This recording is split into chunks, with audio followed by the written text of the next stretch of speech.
Hi everyone, and welcome to plenary morning for Smart Cities Week ANZ 2020. My name is Adam Beck, Executive Director of the Smart Cities Council for Australia and New Zealand, and we're looking forward to bringing you a few hours of really great presentations and discussions this morning.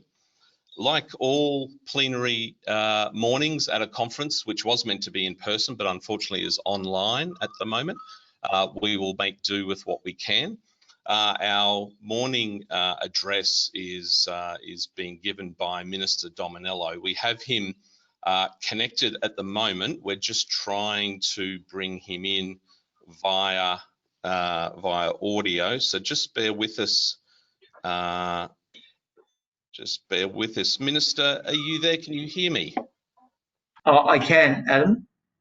Minister, thanks so much for joining us. Unfortunately, those very rugged cybersecurity controls you have down there don't allow us to have the webcam going. I apologise for that, but we're so glad that you are with us, at least on audio.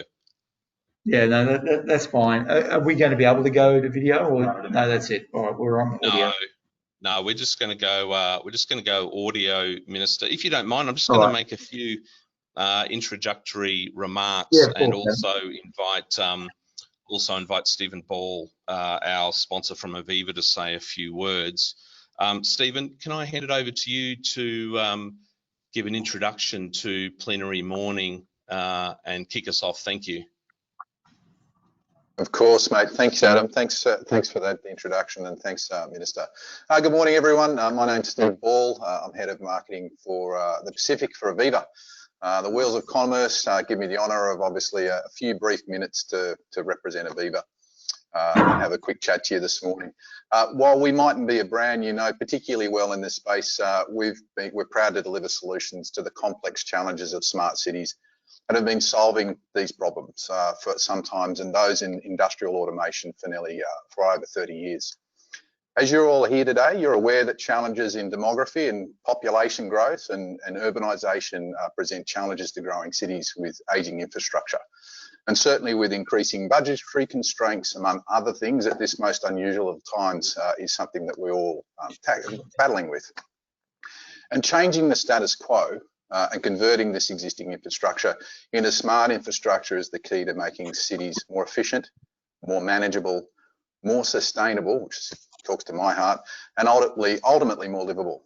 To use Peter Drucker's well-known maxim, if it's not measured, it's not managed. I know that, like me, you look forward to hearing from Minister Dominello and Mayor Harding, and then the roundtable and those insights being brought into further context by our valued members this morning. So, Adam, without any further ado, then let's get on with it, and back to you. Stephen, thanks so much for that. And what I would like to highlight to our guests today is that the theme for this plenary morning is measuring up and making a difference, really looking at how we are making impact, measuring performance of all of the actions and investments that we're making in our cities, all levels of government, and even in the private sector.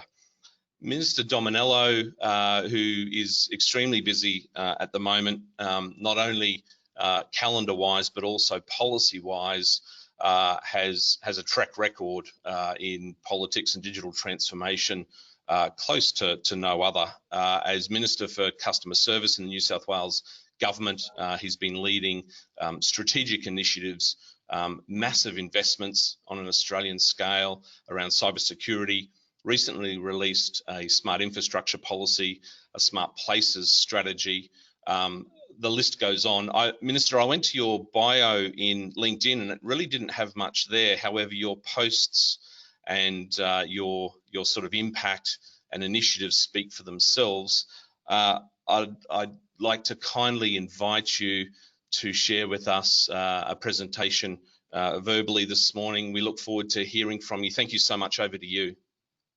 Oh, well, thanks, Adam, and thanks for the very generous introduction. And can I just start by acknowledging the work that you have done, and in particular in helping us frame up the smart places and infrastructure strategy. It is definitely nation leading because it doesn't exist anywhere else, and your thought leadership and your collaboration is genuinely appreciated. So I just want to start by saying that. So thanks very much.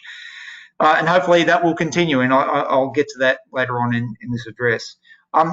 Today, if it's okay with the audience, Adam, I'd like to canvass 3 areas. The first is what is the government's program for investment in digital transformation as a result of COVID?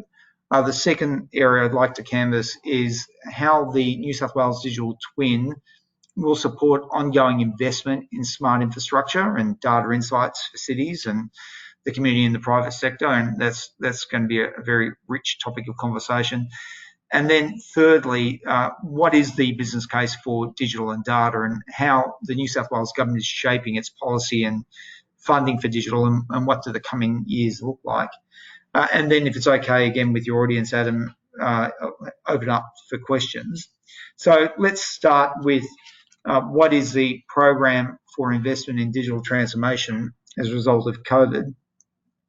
About 3 years ago, the government launched the New South Wales Digital Government Strategy for delivering services which are digital by default. I remember I was there at the time and driving in the agency, which was back then called Finance, the need for the digital by default to be part of the culture. Last year, we launched the Beyond Digital strategy, which sets out to leverage technology and use digital and data solutions to improve customer outcomes and deliver better services. But in many ways, COVID has accelerated our roadmap for the use of technology, data and digital, and for our customers. And I remember when we framed up the Department of Customer Services about, it's just after the election about 18 months ago now, the first thing we did was set up a digital restart fund, but it only had about $50 million a year over 3 years. And that was when I spoke to Mike Pratt and to Tim Reardon at the time, when we were framing up what Department of Customer Services should look like and setting up internal structures such as DAPCO. I wanted to have the digital restart fund have $1 billion into it straight away, but they said, cautious Treasury, being cautious Treasury, said no, let's just start with $50 million a year, see how that goes, and then if you do well, Victor, we'll give you more money. Well, then COVID came along, and then when COVID came along, the Department of Customer Service and all the things that we're doing, because we are really leading the government when it comes to communication and service delivery through digital and data. We were part of the epicenter of the COVID response. So we were there with I was there with the Premier, Treasurer, Deputy Premier, Minister for Health and myself. We were the core 5 members there. And they realised, I think the leadership group, both at the executive level, at the ministerial level and at the secretary level, realised the value and the importance of the work we were doing. So as a result, we got $100 million straight up to get more people into service in terms of staff. But then we rapidly accelerated the digital restart fund. We went from $50 million or 150 over 3 years to 1.6 billion over 3 years, which is a record spend. And again, that was as a response to COVID, because we know the amount of work we have to do in the next 2 to 3 years, in particular, in accelerating digital. Now, there's been a number of government responses to COVID that has a digital and customer-centric footprint. If I could just quickly go through some of them. Since the pandemic started, Service New South Wales has answered over 329,000 COVID-related calls. 1.7 million people have downloaded the Service New South Wales app and are receiving regular updates from governments. And I'll give you my word, that will increase very sharply in the weeks ahead, because we've got some more announcements coming, which is exciting. Over 8 million people have already visited the nsw.gov.au website, the one-stop shop website, to obtain COVID-19 related information. We've accelerated improvements to digital infrastructure, such as getting the click and collect application service for birth, deaths and marriages. That means particularly during the height of the pandemic, people were not allowed to move, were encouraged not to move. So click and collect and options like that, again, we accelerated that through. We did the same in relation to the mobility parking scheme. And currently there are about 400,000 customers that use permanent permits and nearly 10,000 holding temporary permits that they can now go online rather than going to a service centre, i.e. avoiding contact. And that was particularly important during the height of the pandemic.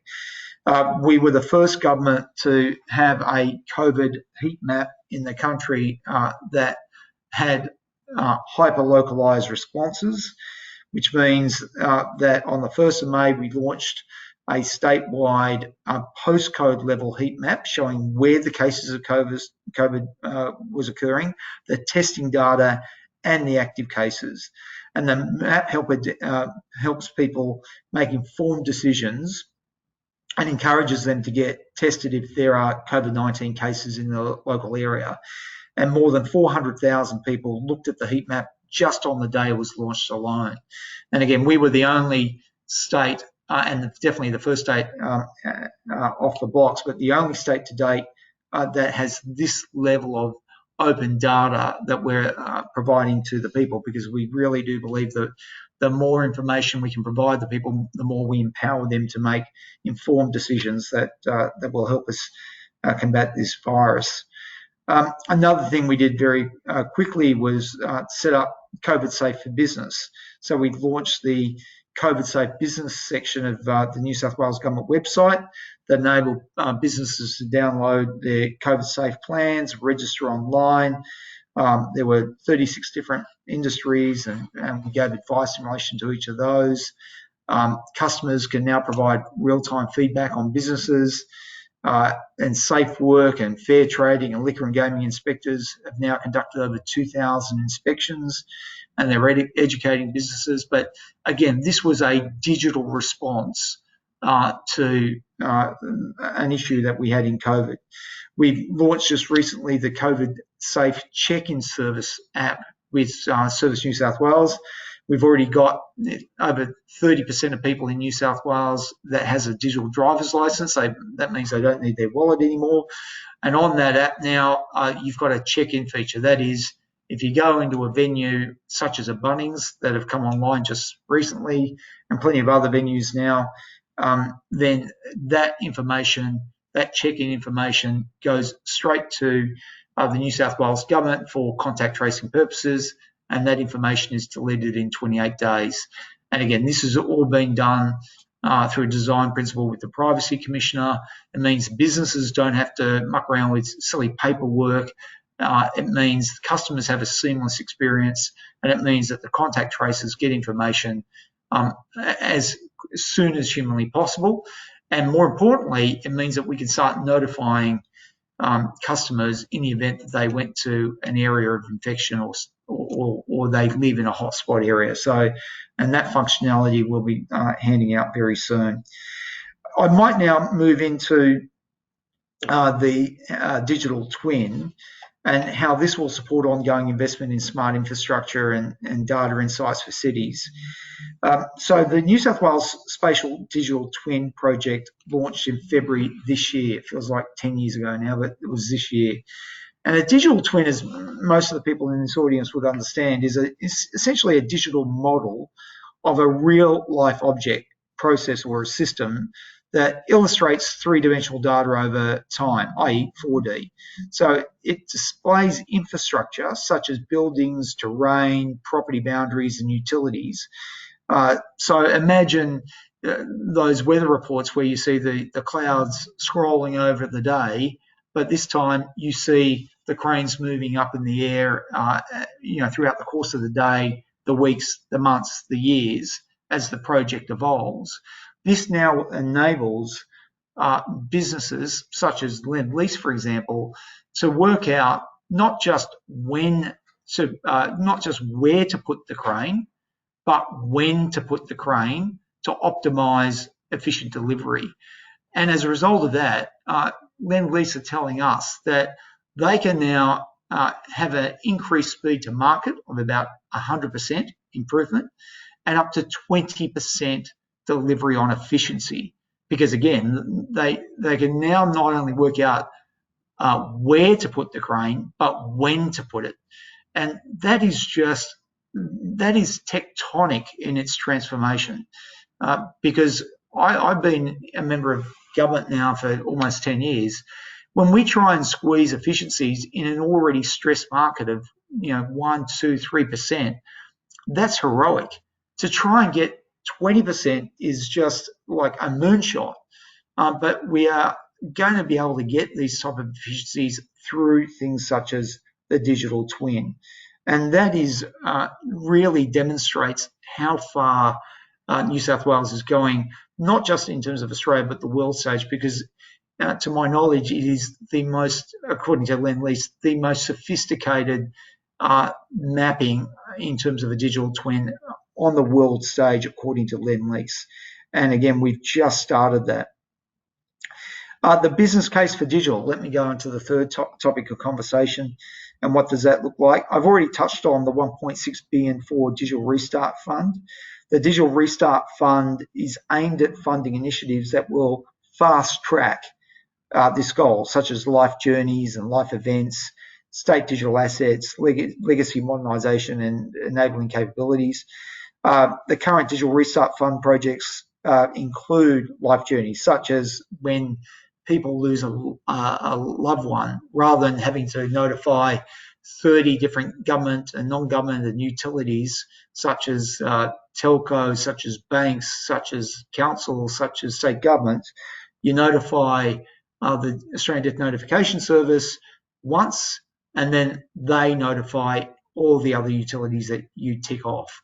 So again, this is a huge transformation that is just going to eliminate a whole lot of process trauma from people who are already suffering real trauma. That's one of the things that that it will fund, including other life administrator style dashboards.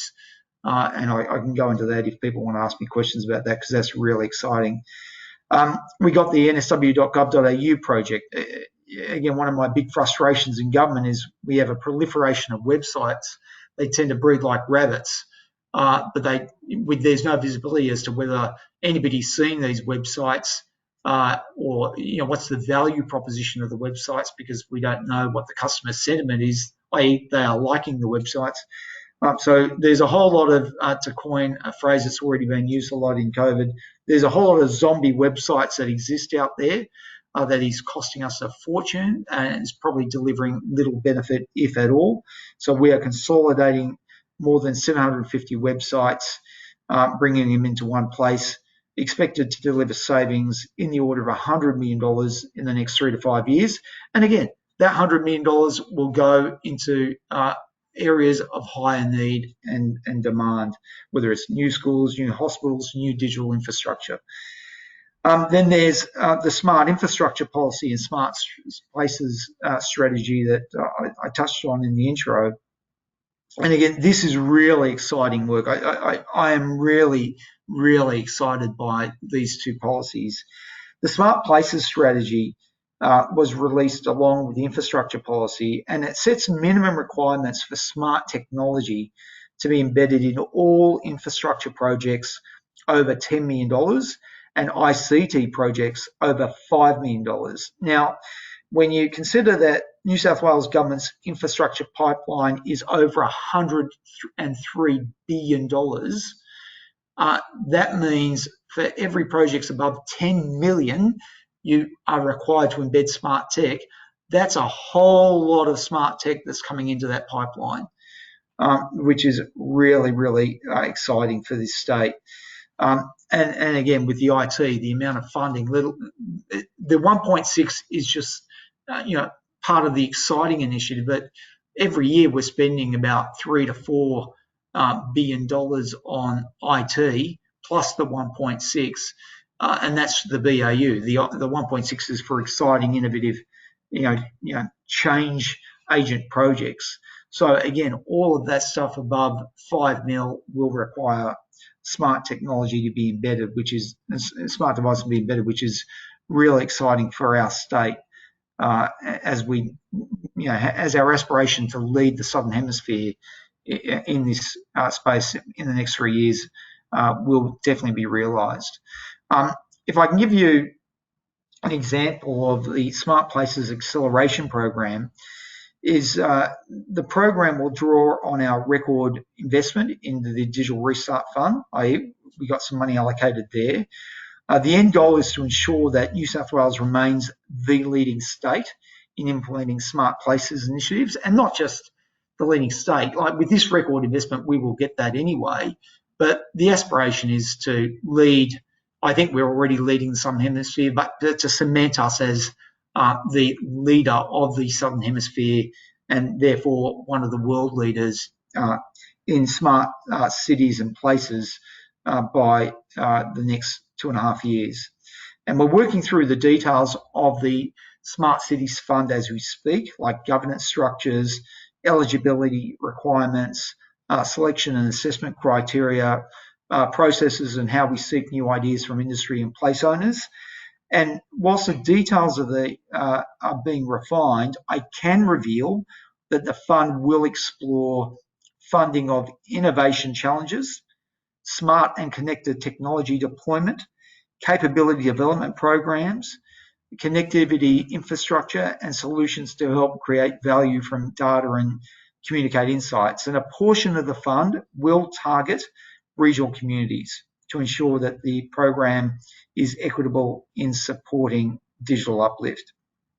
Now, I want to make this announcement to your audience today, Adam, that the Smart Places Advisory Council will advise government in its delivery of the Smart Places strategy and the Smart Places Acceleration Program. They will provide critical insights to make funding decisions and directions to use smart technologies to provide citizens with better services. And the council will be chaired by Dr. Ian Opperman, the New South Wales Government's Chief Data Scientist, and he's working with the Department of Customer Service and industry professor at the UTS Sydney. Now, Dr. Opperman brings over 27 years of experience in the ICT sector, and members of the Smart Cities Advisory Council comprise business leaders and industry representatives, such as yourself, Adam, as the Smart Cities Council and New Zealand CEO. We're having Matt Schultz there from the Australian Smart Communities Association, Meredith Hodgman, the Internet of Things Alliance Australia, Lisa McLean, New South Wales Circular, Eamon Waterford, Committee for Sydney, Linda Scott, Local Government New South Wales, Julian Kilby, the Infrastructure Collaborative, and an Atlassian representative. So that's going to be the board membership of the Smart Cities Advisory Council. And as you can see, this is a heavyweight council with loads of industry smarts and experience. And if they are going to steer the government around the park, then we have got a good lead in that sense. And again, the future looks really exciting. Can I conclude by talking about the whole of government approach to infrastructure data management and framework?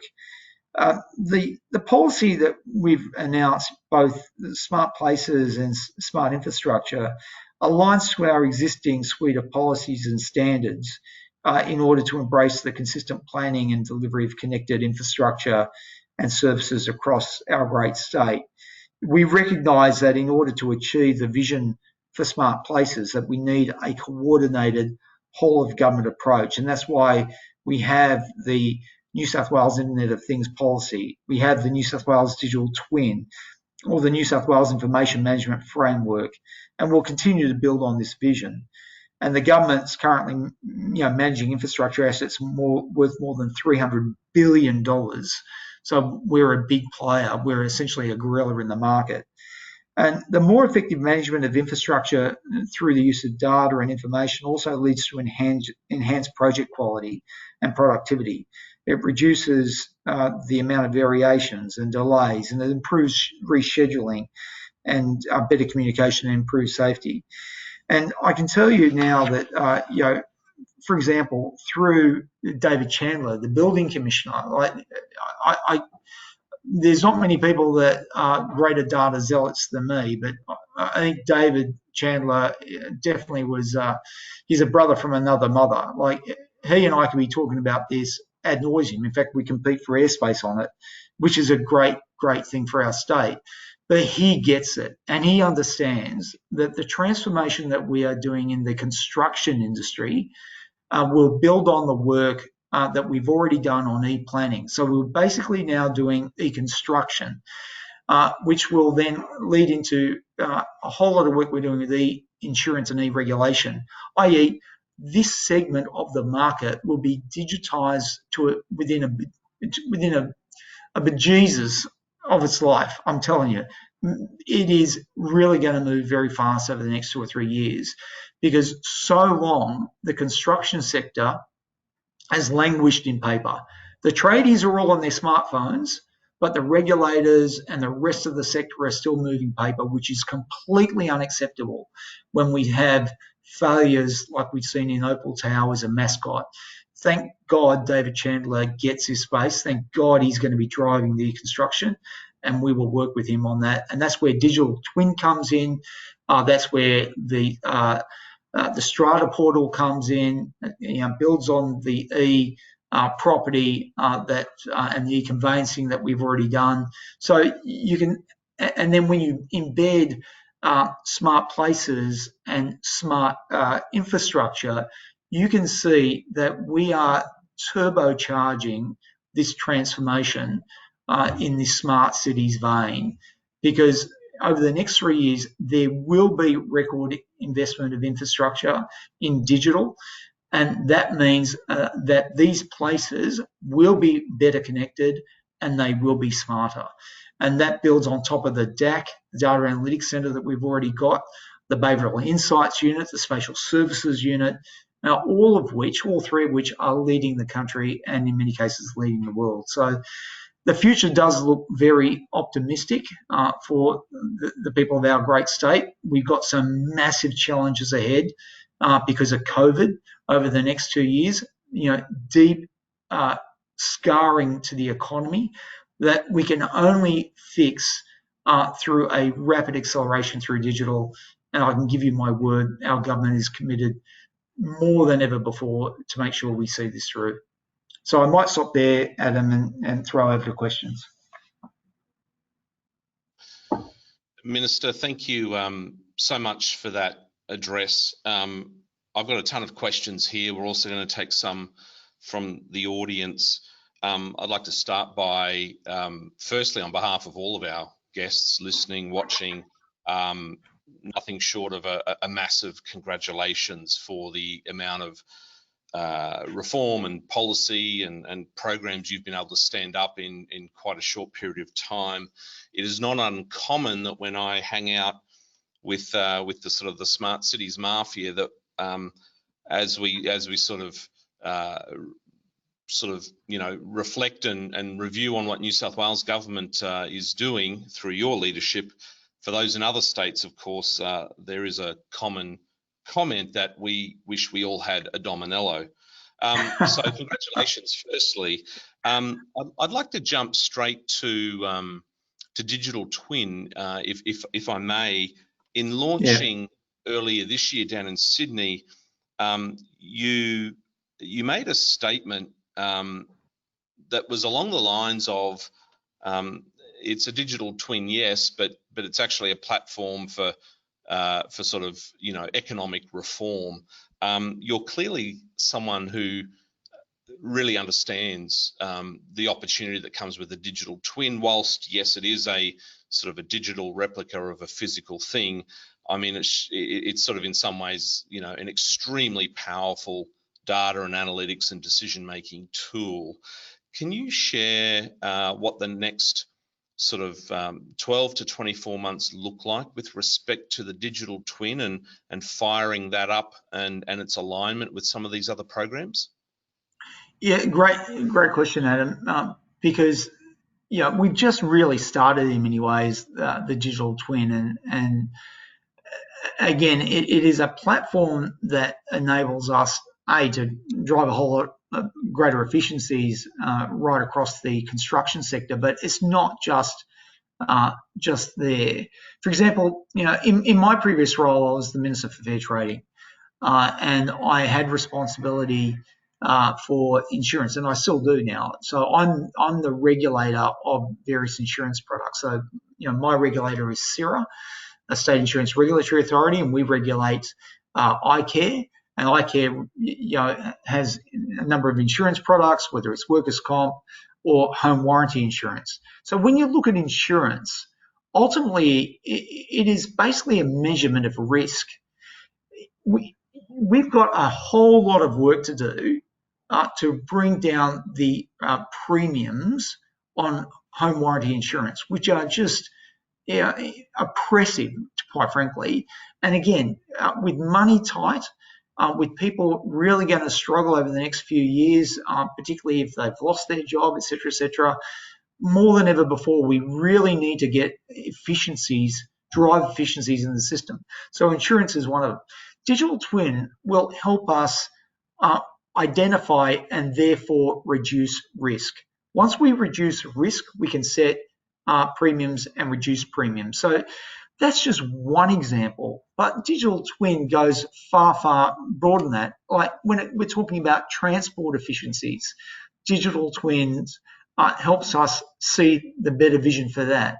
When it comes to putting infrastructure in the ground, like Sydney Water and all the other utilities, again, digital twin gives us a laser-like approach to planning rather than the hacksaw approach that we had for so long.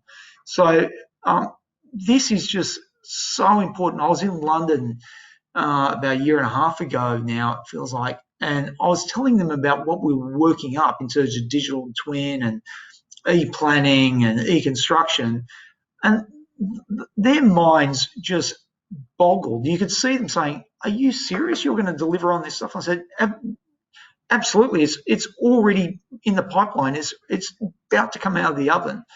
And they said, if we could do this, it is world leading. So I'm just so proud of the team down there at Digital Services, at Spatial Services, because you're going to be hearing a lot more about this moving forward. Brilliant. Thank you. Thank you for that. We've got one here, and on the planning system, a question from Richard. Can you speak about what gaps in the New South Wales planning system may need to be reformed to facilitate smart places and infrastructure? I'd say we've covered off on all the DAs and the certifiers and that line of work. But I think one of the remaining areas of reform that we haven't really worked with the councils on yet, but I know that there is an appetite there, but it's a bigger body of work, is the management of their own spaces. For example, if you lodge a DA, you now have to go through e-planning. So, and that's open platform, open data, we can all see it, transparency, great for democracy, great for accountability, tick, tick, tick all around. It's already producing enormous benefits. We're seeing the time it takes to get through DAs much faster. It's better for the applicant because they can lodge their DA at home at 7 o'clock at night rather than going into a car, circling the car park, waiting on a queue, lodging in council, then get back. The efficiencies are just profound already, and we're sharing that as it is. But that's just one stream of what the council does. The other stream is how do they manage parks? How do they manage their own pools? How do they manage their local roads? And whilst we've now digitally connected through e-planning, the planning side of things, we haven't really connected what they've done, for example, in relation to managing their own local infrastructure. And I think it was somebody, it could have been you, Adam, but somebody else was telling me about what they've done in Queensland around Sherlock. And that was an example of how you bring together all of these moving parts that council has to manage and then drive efficiencies through that. So I think that's one of the things that we can definitely explore through the Digital Restart Fund in terms of the Smart Places initiative. So I guess that's the last part of the Holy Grail for councils. Yeah, thank you. And on funds and the Smart Places Acceleration Fund, as you know, Australia via the federal government is coming off the back of around about 3 years of a funding program, the Smart Cities and Suburbs program. 80 plus local authorities have had the opportunity and benefit to co-invest with the federal government in a whole range of smart cities, smart communities initiatives. There's obviously been a lot learnt from that. Could that program have been a little bit different, improved? Sure, as most programs. Going forward, you've got your advisory council that I'm looking forward to certainly participating in and sharing. How does your approach be one that maximises lessons learned, is certainly welcoming to stakeholders to be at the table, and really try and, particularly for New South Wales, of course, leverage the last 3 years of investment that has already been made? What type of approach in your mind, is going to be the winning formula? Oh, well, obviously collaboration, Adam. There's no doubt about that. Like, we don't know everything. In fact, there's a whole lot of things we don't know, and that's why we're getting the wisdom of people of your ilk coming onto the council. Which, again, you're the experts in the field. We're here to listen and where we can implement in a collaborative way. But I'll give you an example. One of the things that I am particularly focused on is around data architecture. So not many people would know, but when we did the bushfire recovery, we did some work with Laing O'Rourke.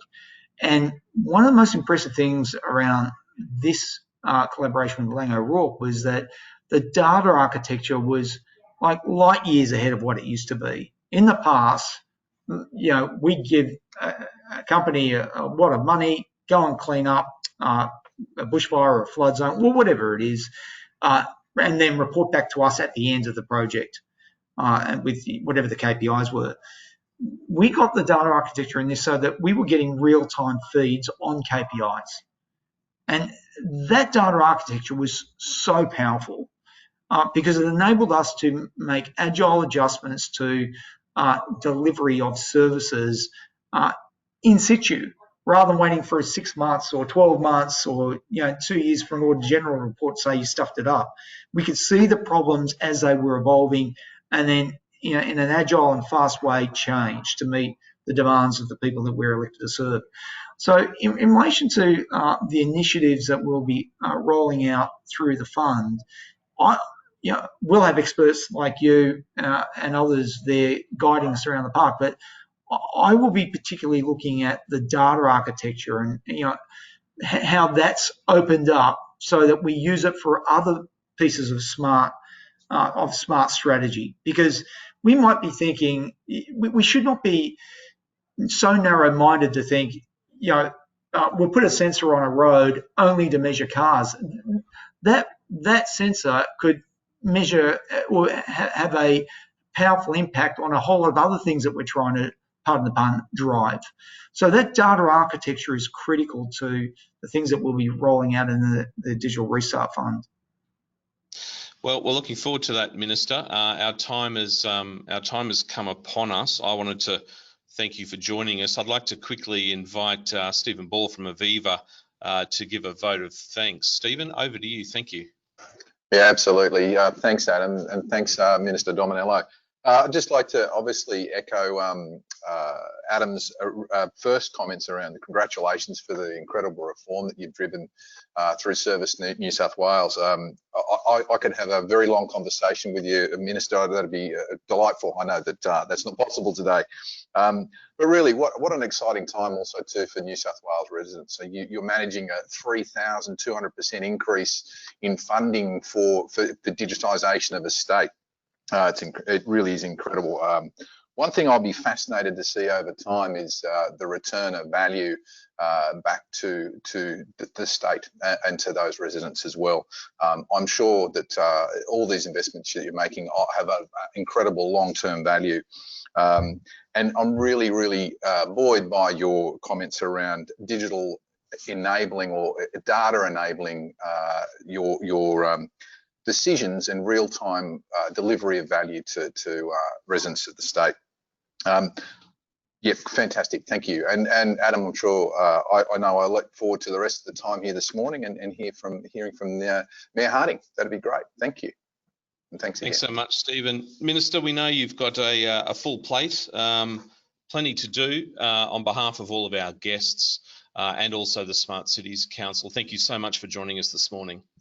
Yeah, thanks again, Adam, and to Stephen and to your audience for listening. Thanks again. Thank you so much. Cheers. So, folks, that is session one of our 3 sessions this morning at plenary morning. Measuring up and making a difference is our theme, and what we're going to be doing now is transitioning into our impact panel. And I'd like to invite my guests to switch on their webcams. To take themselves off mute. I'll slowly introduce them all as they come online, assuming they're all online. There we go, they're coming up now. We've had one change in the lineup. Unfortunately, Di Curry, the Chief Planner from Brisbane City Council, couldn't make it. Di has hurt her back yesterday and she's getting some urgent treatment at the moment, but Plan B is a fantastic Plan B. Chris Isles, Economic Development Manager for Brisbane City Council, thank you so much for joining us. Heading over to New Zealand, Hamilton, Richard Briggs, CEO of Hamilton City Council. Richard, thanks so much for joining us. Morning. Also, Alice Thompson, CEO for the Committee of the Hunter. Down in Newcastle. We've also got Rebecca Davis, who is Head of Advisory, Environment and Digital at WSP. And our final guest, who doesn't seem to be online yet, hopefully he might make it. We're running a little bit ahead of schedule, believe it or not, is Jonathan Carthage from Infrastructure Australia. Friends, thanks so much for joining us today on this panel. We've called it the Impact Panel. The topic is really around measuring up and how we can make a difference. We're going to split this session into sort of 3 parts, and really what I'm going to do is I'm going to use 3 questions to guide our discussion and dialogue this morning. And we're also going to get the audience to participate. So while we're getting that going, I would like to share, where is it there? There it is there, it's going to come up now. So for our audience and our guests, if you head to your smartphone or device or computer and you jump into the website menti.com. It's one of those online polling websites. Hopefully most of you are familiar with them. You'll see a code there that you can plug in, 5158832. The 3 questions that we're going to be working through with our panel are also going to be extended to yourselves. We're going to use your feedback as a means to engage with our panel. And of course, our question box is open the entire time. So a few people are already voting away already. The first question is, how would you assess our effectiveness in measuring the performance of our cities. How are we going at linking action and investment to outcomes? And there's a bit of a scale 1 to 5 there. Now, panelists, this is live, so it's giving us the average, as you can see it coming up on the screen there. Richard, I'm going to turn straight to you if I can, the CEO of one of the fastest growing local authorities in New Zealand. Can I get your opening statement and response to that question around how you think the collective we is going with respect to measuring our performance of how our cities are performing? Over to you. Thank you. Thank you for that. Thank you for the introduction. It's an interesting, we have a significantly different situation here in New Zealand than in Australia in terms of a number of aspects, including a coordinated approach to the way, or lack of coordinated approach to the way that cities in New Zealand and central government measure outcomes.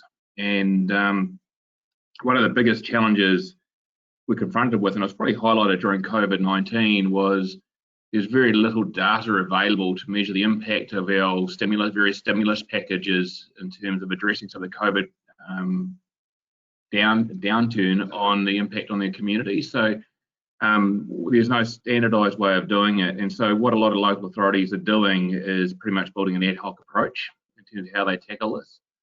It was actually quite interesting and quite reassuring listening to the previous, your inaugural speaker, the MP, talking about some of the investment and the approach in New South Wales.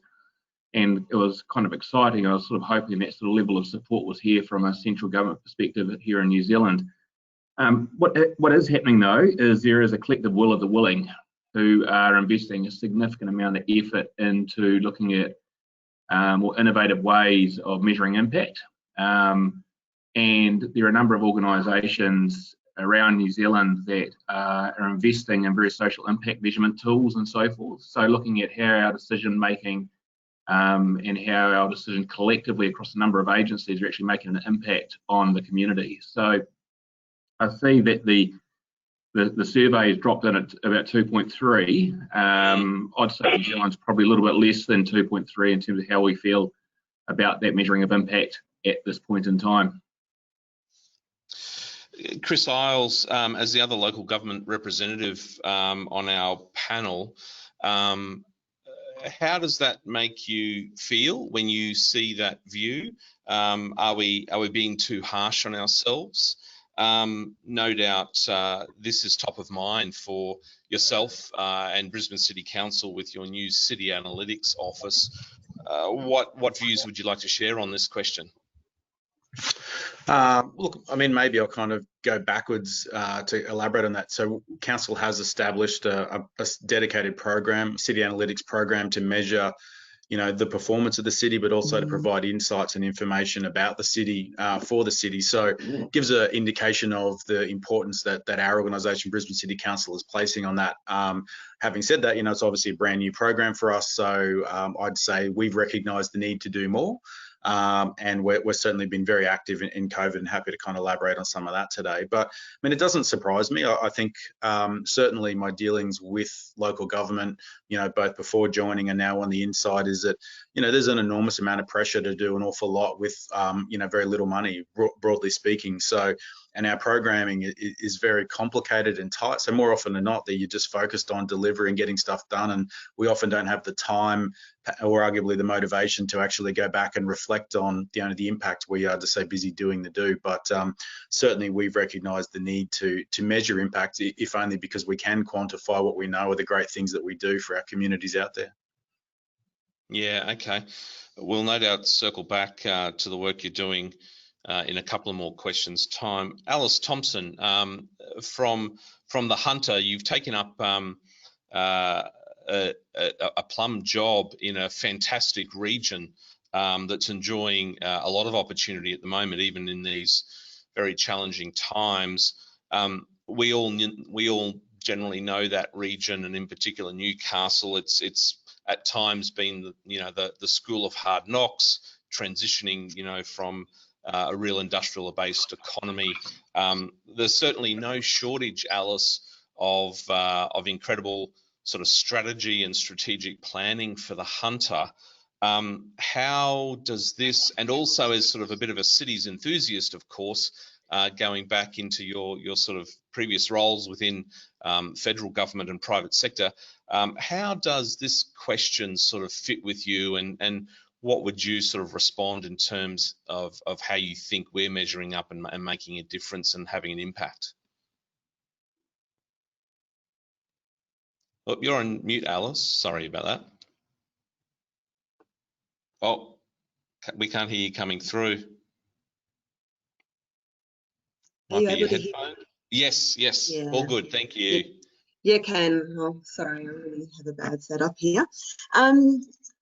So I find that across Australia, we're pretty good at being able to identify either at the LGA, the metro, or even sort of regional areas about how to identify and measure our objectives. I think the measurement does become a little bit more problematic, and often we can identify, let's say, a priority or something that we'd like to affect, but ultimately our measurement is governed by the availability of data, suitable proxies, timeliness, quality, consistency. So I find that that's a common stumbling block when any particular region is starting to look at this question. And I think also prioritisation can be quite difficult. So we've all sat around the table with a very open question about what's important, and let's put it down. And I think it often results in these huge unwieldy dashboards that again can all be very interesting, but 50 measures doesn't necessarily help us prioritise. But it is also when you're looking at the performance of the city, particularly through the eyes of a citizen, and improving investment opportunities, for example, it's cross-sector, there's an interdisciplinary nature of city performance. And I think it's when we're starting to delve into that complexity is when you get the really long list. As far as linking investments to outcomes, the question I have is, because of that data, does it really change our priorities, what we do or what our investments are?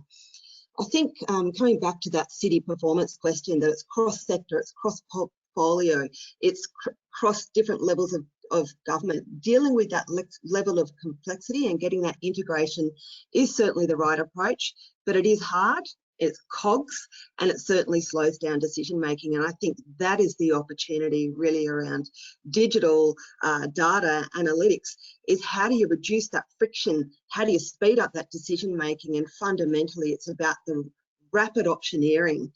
There's two ways in my experience that you can start to cut through some of that complexity. I think certainly in cities, place is important. Drawing a ring around an area, the place-based approach enables us to just cut down the scope of what we would be measuring, and to again come up with that rapid optioneering. Another way to do it, of course, is to look through the eyes of a person or a business and how they interact. Again, it just kind of reduces scope but focuses on what's important and still deals with the level of complexity and the integration that I think is really fundamental to making better decisions. I'd like to hear from the rest of the panel, but I do have something to say if there's a moment for it on project by project, how the data and the information is or isn't affecting decision making.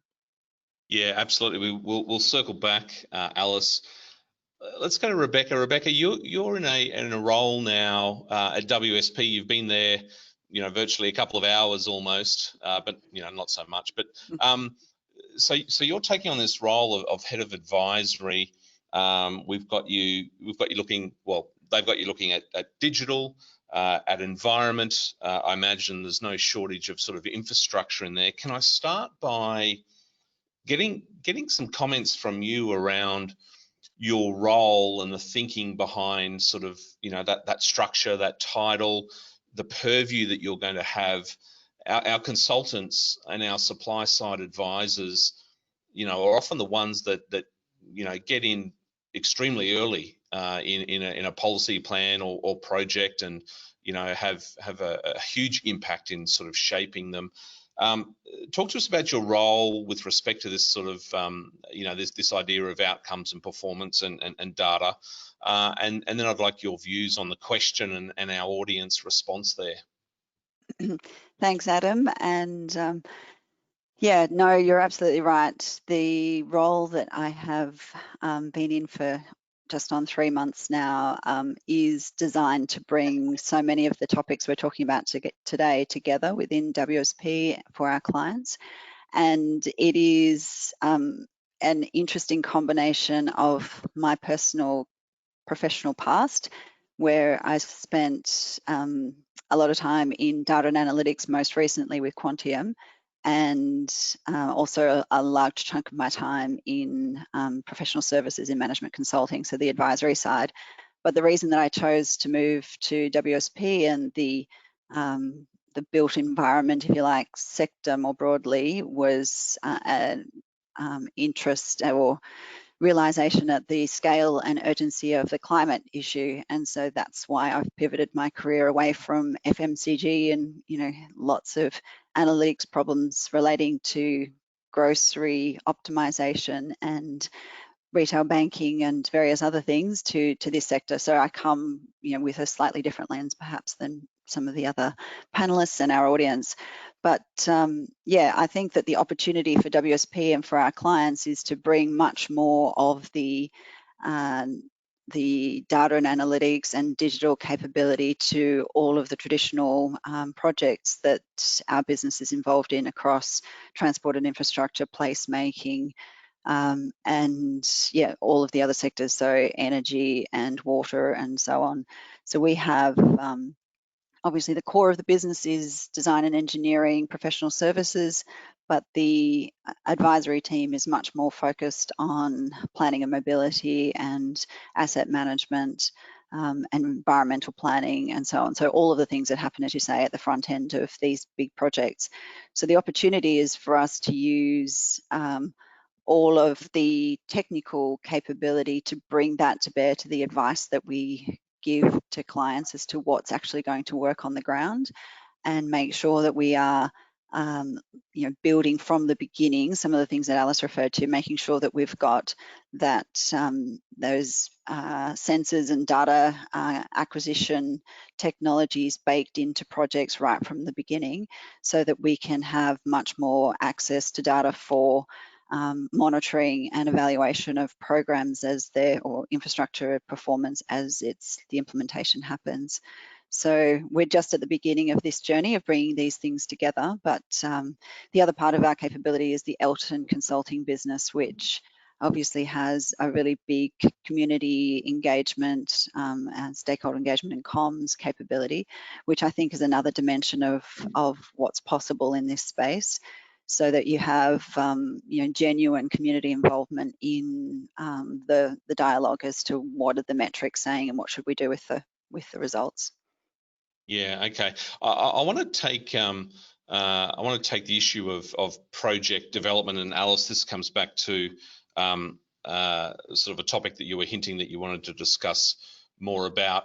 I'm going to head back to New Zealand with Richard first. I want to frame this question around projects, and I want to frame this question or this next phase of discussion around the here and now with COVID, and really keen to get your views on whether you think we are equipped and we have the pieces in place that as we embark on what seems to be in some cases, you know, record stimulus spending to get us through this sort of recovery or this rebuild, are we sort of building for build's sake, and we're going to miss the opportunity to really measure and determine whether there's clear outcomes? And Richard, I asked that question because I recently interviewed your general manager for, I think it's general manager for growth, I think it was. Is it Jen? I think it was Jen. Jen, yes, it was Jen. Yep. Yeah, and we had a conversation around how how Hamilton City Council responded to the national government in New Zealand as part of its sort of shovel-ready project grant scheme. One of your many projects was around the 15-minute city, and it totally turned its head on this idea of let's just build shovels, put hard hats on and high-vis vests and sort of lay concrete and things like that, to one around, you know, more shovel-ready, community-focused, high-impact sort of propositions like the 15-minute city. Now let me sort of pointy end of the question, do you feel the collective we, of course, again, have got those processes and systems of place that when we look up in the next 3 years or whatever it might be, and we look back on the shovel-ready sort of spend, will we be able to demonstrate that we've made a difference? What are your views around that? Yeah, we put a significant amount of effort into our strategic planning over the last 5 years, and so we've led probably New Zealand from a full spatial planning perspective in terms of driving a spatial planning for greater than just the Hamilton area. We'll call it the Greater Hamilton area, which is probably a small village somewhere in New South Wales by comparison, but regardless, we're proud of it. And as a consequence, when we came to the shovel-ready the shovel-ready proposals by the government, or the stimulus proposals, we were well prepared to understand where we could have the biggest strategic impact on our community. In New Zealand, I'm sure about various state or central government legislation in Australia, but in New Zealand, we're required to consider the full well-being when we make an investment, so the economic, cultural, environment, and social consequences. And so we were geared to talk when we put our proposals forward with the government in terms of how we could use that money to not only generate impact now through getting people working and stimulating directly with employees, but also contracting firms, but we could also tell a story about how the investment was actually going to be worthwhile in the future.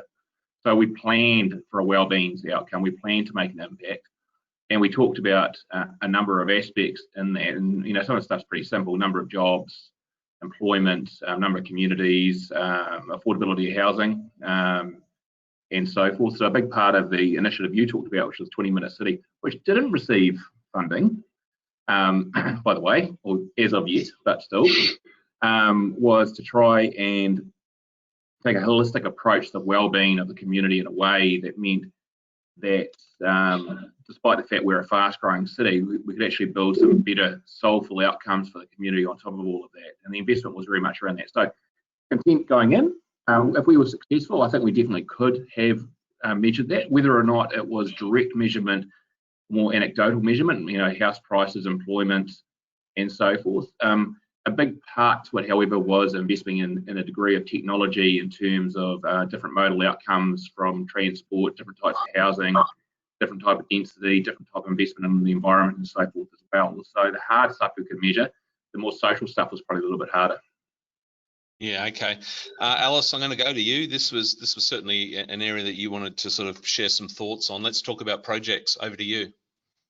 Yeah, sure. So on the COVID, the federal government has their budget coming up very soon, and there's been a call around both from the Prime Minister through to the Premier, as well as just out there in the community, about the kind of projects that are going to, one, save jobs, any further job losses, and target COVID affected industries, but also ones that are going to create. It's pretty loose criteria in there, and the way that we dealt with that in the Hunter was working with the Joint Organisation of Councils, which sits across 10 LGAs. And I think it was really good policy. I mean, you could certainly see that government's objectives were that far shorter term, stimulate the economy and create those jobs and those construction jobs. I think we all know in the infrastructure space that those, particularly who have lost their jobs, either in arts and hospitality and tourism, for example, they're not the people who are going to be putting the shovels into the ground either. So I think it was just pragmatically looking at that and saying, what are the right projects that are certainly going to deliver that number and stimulus at the scale and speed required by government. But importantly for us as a region, like others in Australia, we're going through a transition, both an energy transition as well as an industry transition too. So it was, what are the kind of projects that can provide that sugar hit, as well as let's push through that project through that process, the projects that we know as a region are going to set us up to be more resilient and self-sufficient and help diversify our economy and make us more resilient to future shocks. Of course, what does good policy look like that to me? It looks like a handful of major projects that are certainly going to provide that massive hit. However, they're clunky, they're high risk, they can often be slow to develop and to roll out. So what we did was present a handful of very major projects that, when treated as a portfolio, would all amplify the benefits of any single project. The other aspect was putting forward a package of council infrastructure, because we know that what's important in this COVID space is getting that dispersed stimulus and benefit. And I can't think of anything better, a better use for public investment, particularly at this time, but to build community and social assets. And I think maintaining community cohesion also is a massive objective and imperative in these COVID times. Yeah, thanks, Alice.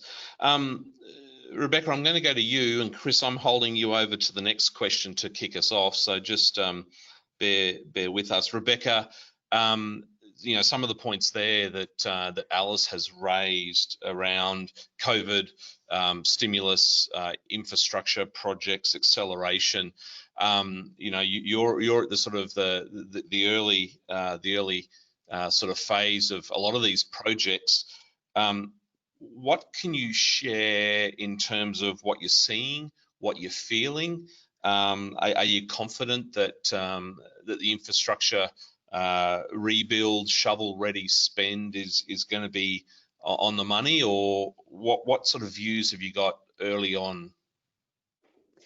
Yeah, we're certainly seeing that while this calendar year there has been a dip in some sectors, pretty substantial one, which has been talked about recently by Infrastructure New South Wales, the sort of the dip that they've noticed, particularly in the transport sector. But yeah, we're starting to see even those areas where there has been a slowdown, that the momentum is rebuilding. I think the sectors that Alice referred to, the community and social sectors, we are seeing more movement in those sectors most recently. So yeah, we're looking forward to progressing lots of those things. I think the thing that has been really encouraging is the recognition that both the problems and opportunities that were pre-existing COVID haven't gone away, and there's a real need to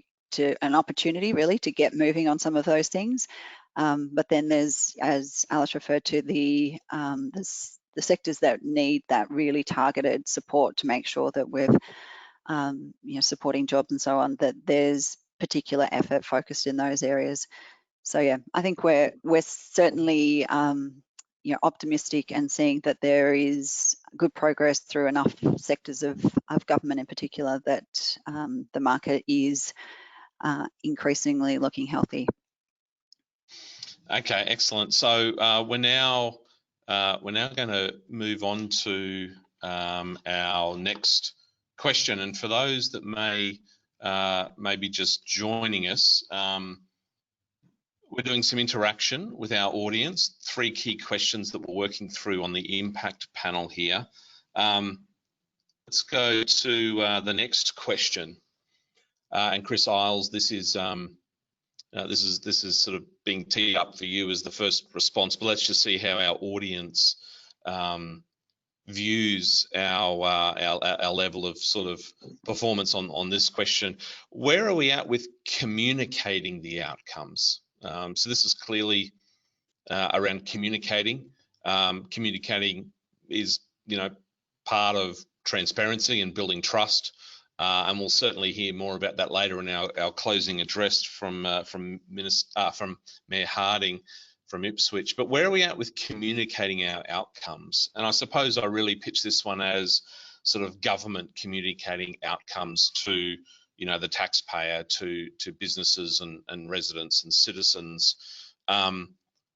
We're still struggling to even reach 3 at the moment on our first 2 questions. But while that bounces around a little bit, Chris Isles, let's cut to you first around this idea of communicating outcomes. You've been a big advocate for quite some time, not just in your current role, but also previously in private sector, particularly working in those fields of planning, of really trying to declutter our narrative and our jargon, communicate very, very simply. And I'd sort of love to hear how this question feels for you, and particularly in that new work with the City Analytics Office, because that gives me the impression that there's going to be something that might resemble communication of outcomes and heads-up display and dashboards. Maybe I'm wrong, I don't know.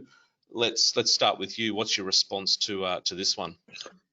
Oh, look, I'm not surprised by the score there, and as you said, look, I'm certainly a big comms advocate. I think broadly a lot of our professions have done a poor job of communicating our outcomes, and when we do communicate it, it's not often in a way that the average consumer would either understand it or engage with it. So, I mean, it's interesting. One of the views that I think is one that will grow over time is that you know, do we even attempt to technically communicate our impacts, or is it more just around the, I guess, that kind of squeaky wheel or lack of squeaky wheel? Just the city just works, you know. The best way to communicate that our stuff is working is just the fact that, you know, it's just all working seamlessly. But I think in due course, what we're certainly evolving our program, and Brisbane's probably got, you know, one of the largest, most sophisticated open data programs certainly out there in local government. So, and that's been a focus of our organisation for quite a few years, but I certainly think what we're now doing with, you know, I report to our deputy mayor as my reporting line there, and certainly what she's challenged me with is to actually, you know, put greater amounts of data, particularly in this COVID times, in the hands of businesses and the community to understand what's going on. But what we're really focused on probably now is less around open data, but more kind of, you know, conscious activating that data, or you know, data insight sharing. So certainly dashboards, certainly, you know, targeted conscious data sharing, as opposed to just open data, which is obviously just an, you know, indiscriminate kind of just sharing of data out there. But people still need to have the capability and awareness to actually put that to meaningful use, which I think is challenging in the vast majority of cases.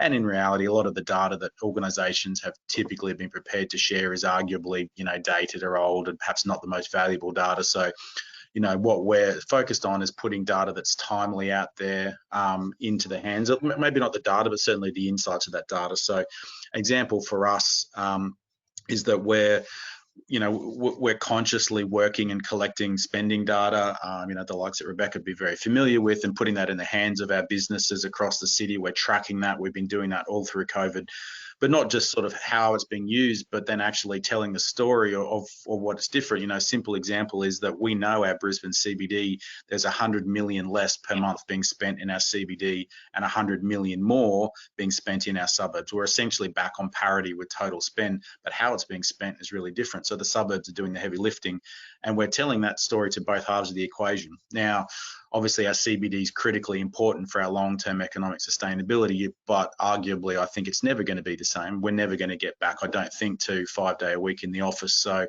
its kind of centricity has to be affected, but we need to then make sure that people understand, and residents that is, that, you know, that they are having an impact. Their local spend, local stuff is working, but equally we're communicating them to them on a range of things. But for me, a dashboard can't be an endpoint. You know, a dashboard is just another way to communicate. If we only get to a point of doing dashboards, and I think it was either Rebecca or Alice said before, you know, if we don't change our decision making, our investment patterns off the back of the stuff that dashboards, because dashboards can't be an end state.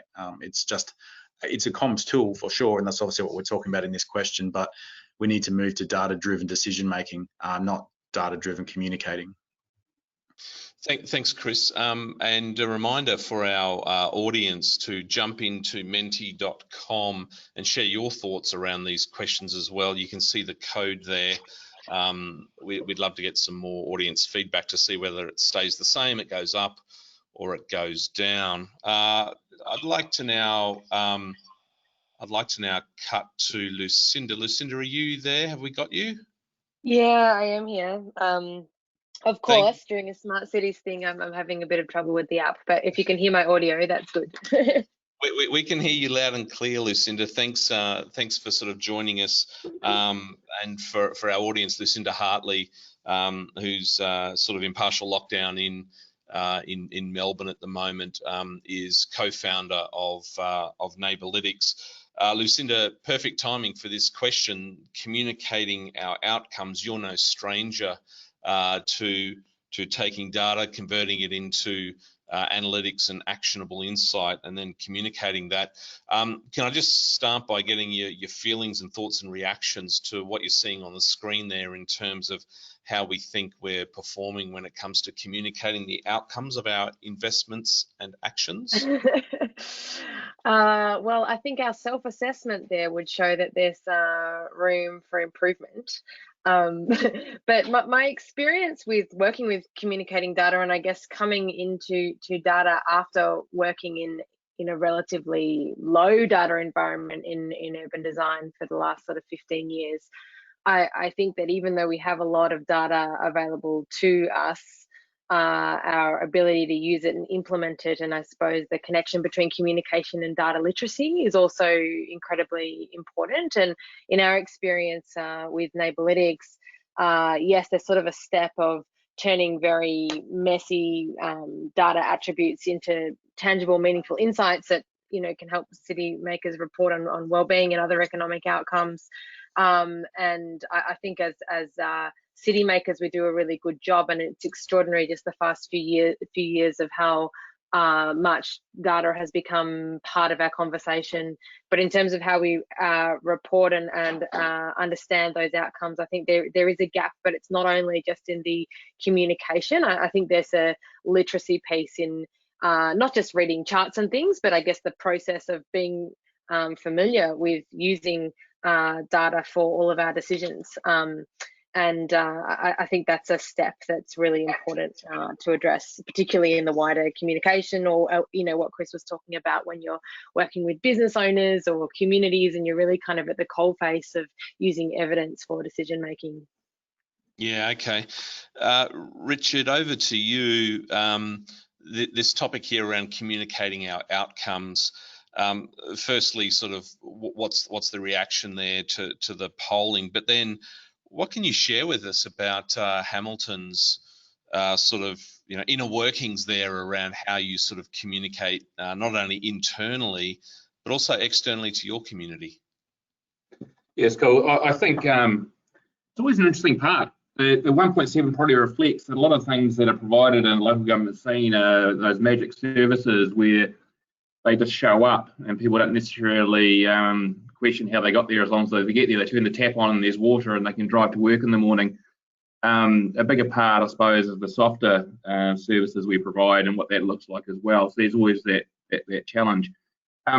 We're putting a significant amount of effort in terms of our philosophy behind our smart city is about ensuring that the community has a greater say in all the services they receive. We're trying to put the power back into the hand of the community, as well as being in a way that effectively council becomes invisible. We've invested a lot of time and money in just make sure the services are working for the community. So, and very similar to what a lot of people have here, for example, is our traffic management systems. Significant amount of AI and algorithms running in it, and basically predictive work to make sure that people get to work in the morning. And so we don't necessarily measure that people are happy. We assume that people get to work in the morning in a nice, safe way and on time. They are happy. What we do measure is cross-town times as well. So, because sometimes it's really hard to measure those outcomes. What we can communicate, and it goes back to 20 minutes debate, is we can communicate that as we grow and we discuss with our city that we actually take a whole holistic view of well-being, and that no worse off by that growth. So trying to communicate some of the stories has been quite successful. The point that Chris made earlier, the challenge of actually trying to communicate complex data is quite hard. So we put a bit of effort into trying to translate those stories into something that's actually meaningful to the individuals concerned. We do have, and we're about to embark on really driving overall transparency and sharing knowledge with the community, and partnering with various institutions in the city to try and understand how we can best take based data and turn it into something that's worthwhile. That's early on, but I think sometimes it's a case of just measuring things and making some general assumptions that, you know, if the water's clean and arrives on time and the people get to work on time without crashing, that you know, they're generally going to be happy. The softer stuff is harder though. Yeah. Okay. Rebecca, you certainly disclosed in your sort of intro your previous life, mixing it around with data. How do you feel we're advancing on this question here around, you know, taking it and then communicating outcomes relating to data? In this sector? Yeah.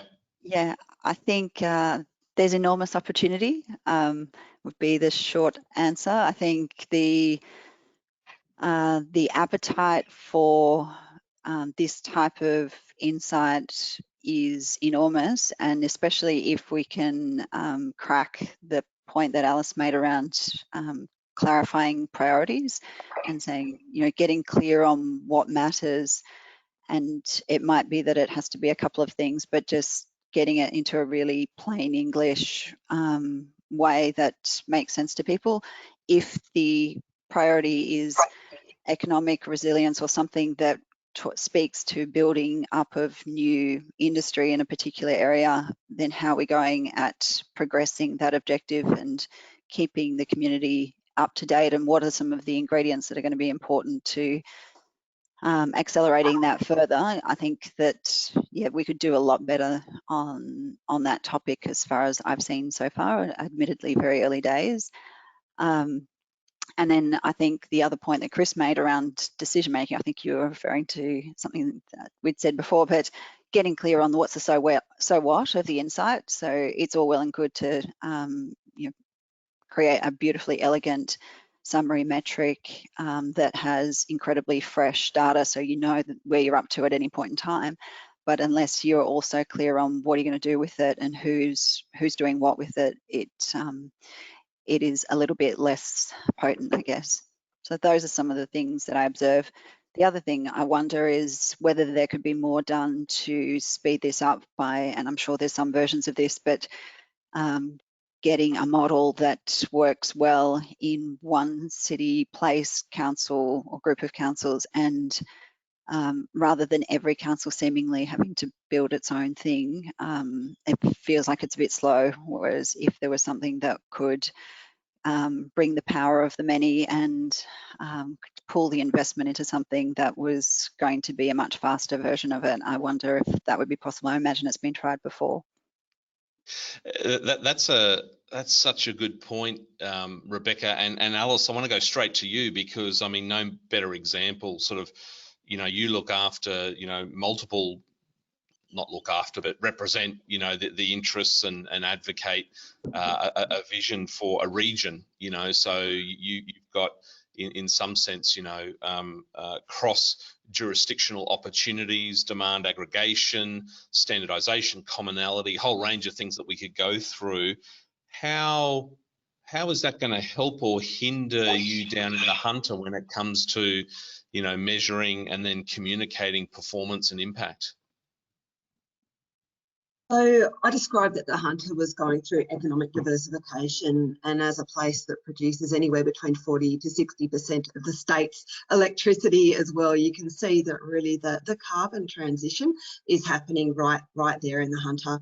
I think it's a classic example of the kind of strategies. So there's a lot of people very interested, willing to collaborate and work together, and governments committing behind this. But I think the process shows the difficulties inherent in the process. So, for example, when governments at any level sign up to these broad, let's say, priorities and indicators, more often than not, they might be, basically what they're saying to the community is that they're accountable for the delivery of that, but often they're not responsible and they don't have the powers for the delivery of specific elements of that.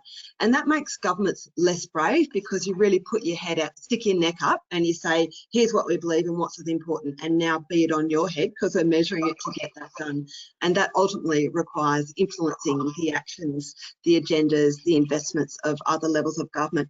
What that tends to drive is a strategy where you do have a vision, but you're compiling the things that you would otherwise be doing sitting underneath those headings that you've just created. Now, that to me is coordination, not collaboration, which is on account of these new objectives or vision. You are genuinely altering the pathway that you might have taken individually on account of the greater whole. But it also reflects a preference, or leads to a preference, to measure outputs, not the outcomes. You talk about what you are doing and you see that as an indicator that the community is interested in. My experience shows that the community, you know, we're talking about communication, but they're also very interested in the process that leads to that. They want evidence-based decision making. They want some assurances and to trust. Issues are complex, but governments are navigating this in the right way. That evidence-based decision making, that policy sits over politics. They're not necessarily wanting to be involved or even to hear what the outcomes are. They want to trust that government is approaching the investment services policy in such a way. And I certainly know from my experience working in the Bureau of Statistics how critical that trust and that confidentiality is too. I've been thinking about this in COVID, where I'm naturally very guarded about the kind of information that I provide to any other party. I don't have any store cards or anything, and yet I'm now signing into cafes, writing things down, all of my details, with none of the provisions that come sitting behind this. There is opportunity though in that big data, again, the analytics, and particularly the spatial representation of that to tell a story, and how you walk a community through complex issues that are interrelated and integrated. And you need to do that rapid optioneering, and there are very real trade-offs. There's no optimum solution for any one part when you're dealing with such a big systems, and cities are everything and anything all there together. So I certainly see that we could probably do some of that front end, that process much better, and the role of that big data analytics. Everyone's sitting there with a big table, the layers upon data, and how you optimise them, what the trade-offs are, having a conversation much earlier in these processes about what is important. And then I think communities are much more relaxed about taking their hands off and letting governments get on with the business of delivering. Yeah, Alice, thanks for sharing those thoughts. So let's turn now to our final question here, and again we'll sort of bring that up, and for our audience, jump on a device, head into a browser. Menti.com is the website. You can participate. We'd love to get your feedback. There's a code there that you plug in, and away you go. Here's our third and final question that we're going to unpack, friends. And it's one relating to frameworks and certain sort of initiatives or structures that sort of guides our effort and therefore hopefully reporting our performance. For example, you know, the Sustainable Development Goals is a global framework for sort of measuring outcomes. It's certainly one that the governments of Australia and New Zealand have both committed and adopted. Certainly different levels of performance and also reporting against that framework when you go into the reports, but nonetheless a common framework guiding our performance. Now there's not much changing there. I don't know whether I've done something wrong or no one's voting. Menti doesn't seem to be set up with options. Oh, for that question, I've locked everyone else. Okay, that's fine. We'll use our panel to answer the question. Richard, I'm going to head to you. And you mentioned in one of your responses to one of our earlier questions, you referenced the sort of the wellbeing budget and the wellbeing framework. So New Zealand is no stranger to having sort of outcomes-based frameworks that sort of somewhat get institutionalized in your investment and decision making. here's the question: how effective are our frameworks for guiding effort and reporting performance? What would your views be on this one? Improving. So I'd probably still suggest we're in the 1.5 if we were to rank it, but maybe I'm a cynic. So improving. So at our council, we've adopted the Sustainable Development Goals from the UN as well. So we're just finished our strategic planning for the next, well, sorry, we haven't finished. We've started our strategic planning for the next 10 years, a 3-year revolving cycle, and reset 5 priorities which are based around the well-beings and underpinned and aligned in some way with the strategic development goals. So that's one step in the right direction. I think where they fall down is probably in 2 ways. One, from an elected wing point of view, in New Zealand local government, it doesn't have the same expansive services that potentially are covered in Australian local government as well. So elected members here are quite reluctant to sign up for goals and outcomes that are necessarily aligned with their sphere of influence. That's one challenge. The second challenge is the extent to which central government considers the broader sustainability goals in the context of portfolio allocation. And at the moment, the portfolio allocation is still very much around standard allocations, not necessarily considering the overall ability to collaborate across portfolios to drive better outcomes as well. So I still think we're in quite an immature state in terms of the overall conversation, but heading in the right direction. Lucinda, you've been neck deep in, I suppose, leveraging off Richard's comments there around wellbeing, reviewing and dare I say, creating wellbeing frameworks for, you know, a good sort of year or two as you've sort of established your analytical sort of platform. What are your views on this question, and what insights would you provide going forward? Yeah, my view is that frameworks are the basis through which we have collaboration, and they're also the basis through which we can shift the dial on change and measure change over time. Framework for framework's sake are not particularly useful in my view, but one of the challenges that we have, for example, in Australia, is that there are 96 different ways to measure social sustainability and well-being, and every time I look up there's another one, and it's kind of quite topical for everyone to have their own reporting framework, and I understand that desire to be very localized. And context is important. I'll get to that. But if we don't sort of have a broader view of where we're heading overall, it's very difficult to know whether we're actually making progress or whether the weather just changed or some other sort of event just happened.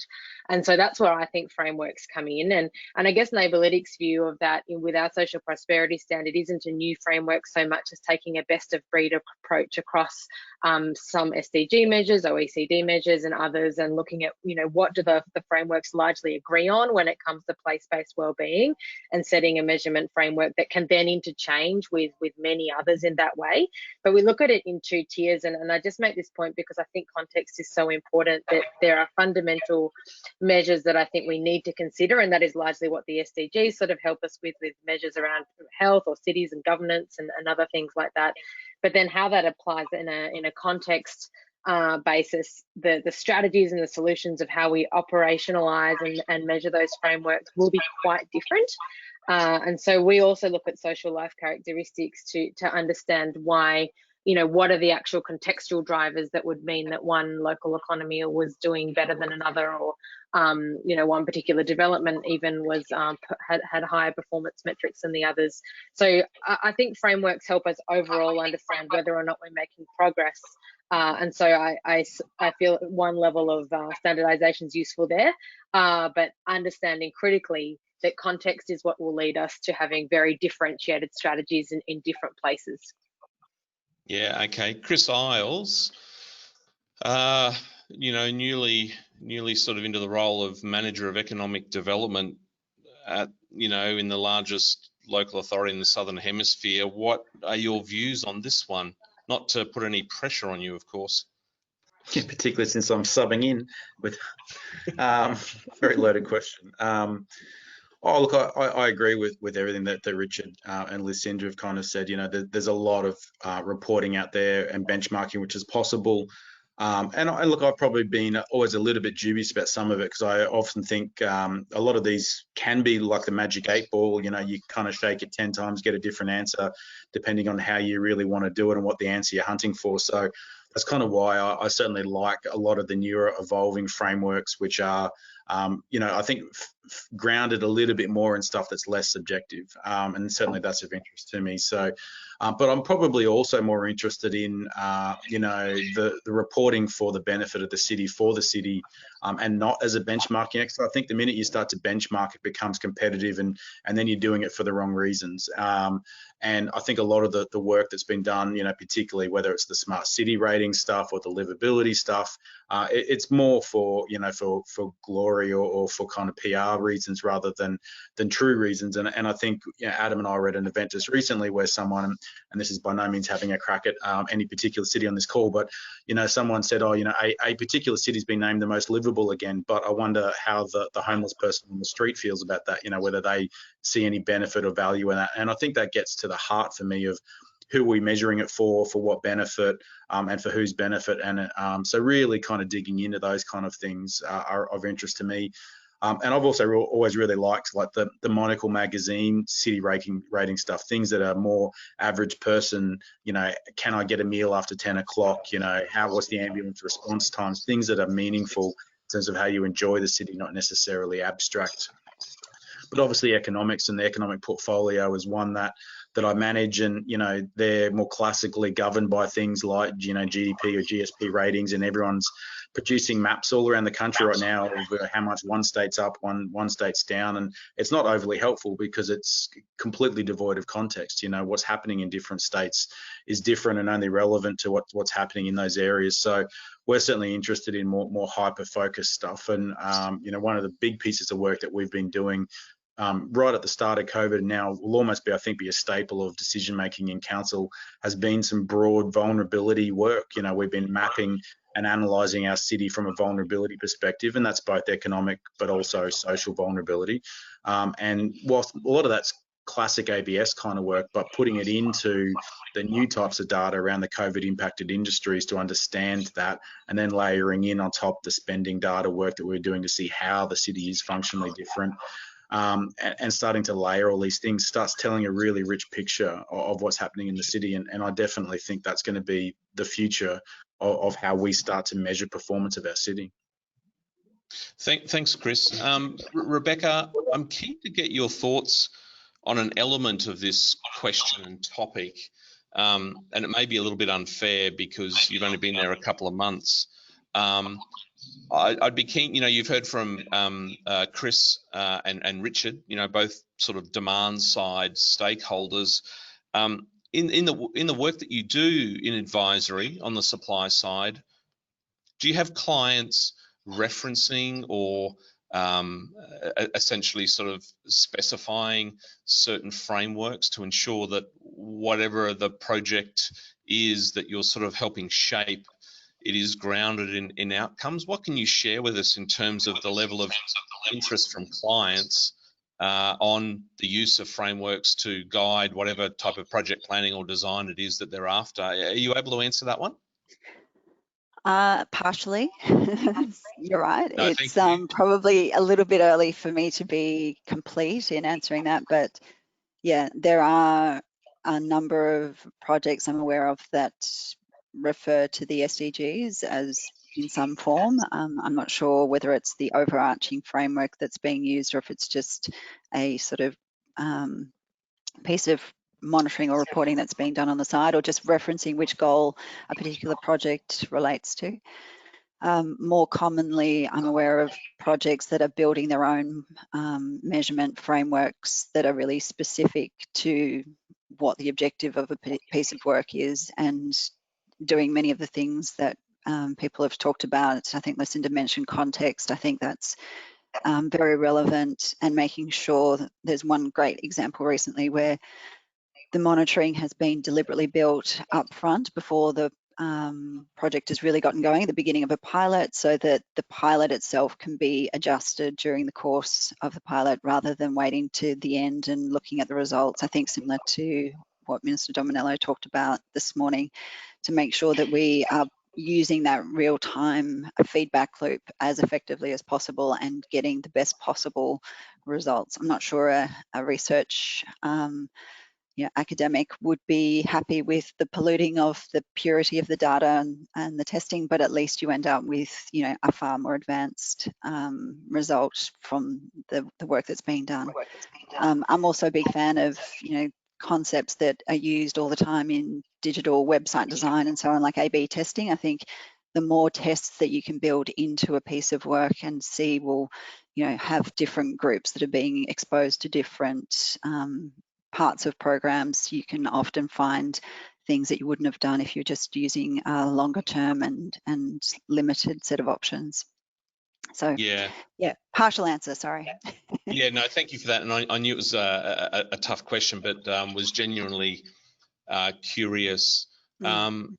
Alice, let's sort of wrap this question here. Your views on frameworks. Is there anything in particular down in the Hunter that you're using, from an advocacy perspective? Is there a framework or set of frameworks you're gravitating towards to help guide the strategic vision down there? What could you share with us?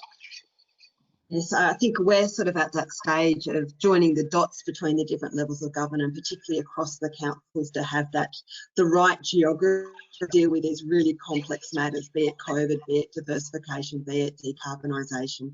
I would say, look, I think the frameworks are important, but they are difficult. I know in the exercise that we just took councils through in terms of trying to come up with a prioritised set of projects for governments to consider with a whole range of criteria, measurements for performance, I think we naturally kind of want to compartmentalise. And again, I suppose I think we need to relax a little bit here. It does inform as part of the process, but an example would be where a project, we're working out how to list them and in what order, under what headings. But the reality is where a project hits a number of headings, that's exactly what makes it a priority. So I think the tail wags the dog a lot, and it's a bit difficult to get our brains out of that and work out how to efficiently represent or even structure an approach to decision making. A recent initiative is there's a task force being formed in the Hunter region around the UN SDGs. This is probably a good case in point. So it's fantastic. Everyone's sitting there at the table that the framework has enabled. Everyone is there committed to achieving that, and they've brought up, we have the same values and we want to walk through the issues. But how that's actually delivered is 17 action groups. And that, to me, I look at that and I go, one, that's really expensive, like just the administration of that. But also by, again, putting things back into their pigeonholes and silos, it takes away the advantage or limits the value of collaboration, which I keep saying, parties come together and you alter the pathway you would have otherwise taken upon your own.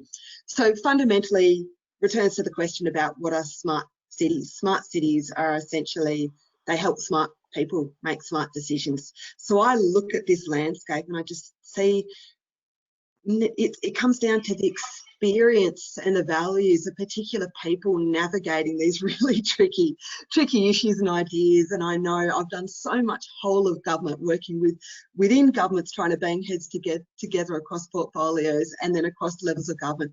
There is no clean way of structuring that. So one, reduce the scope. Is there something that's more important now that we can, we could take a closer look at? Because I agree, I think Chris had said it, if we sit out at this at the bigger level, it's not that informative. It doesn't change what you do.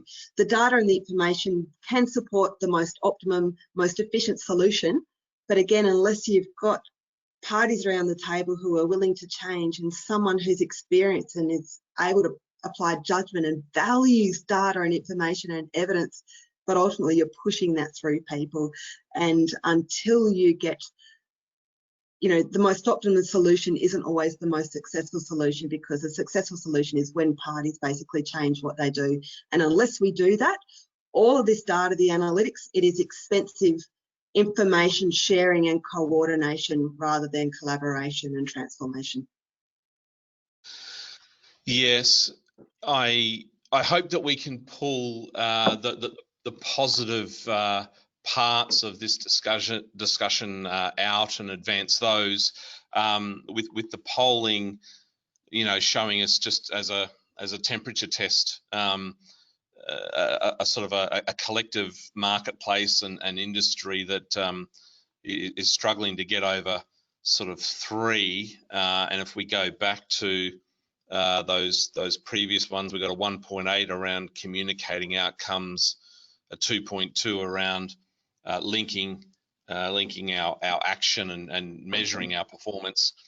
If anything, that gives us a lot of scope for improvement, and maybe that's sort of a follow-up that we do in the not too distant future, come back to see whether the accelerated investment that we're starting to see in response to COVID and our economic recovery makes a difference. But friends, with that, we're at time for this panel. I'd like to thank you all very much for joining us. Richard, Alice, Rebecca, Lucinda there in the background. Also, who else have we got there? Chris, I think it is. I've got too many screens open.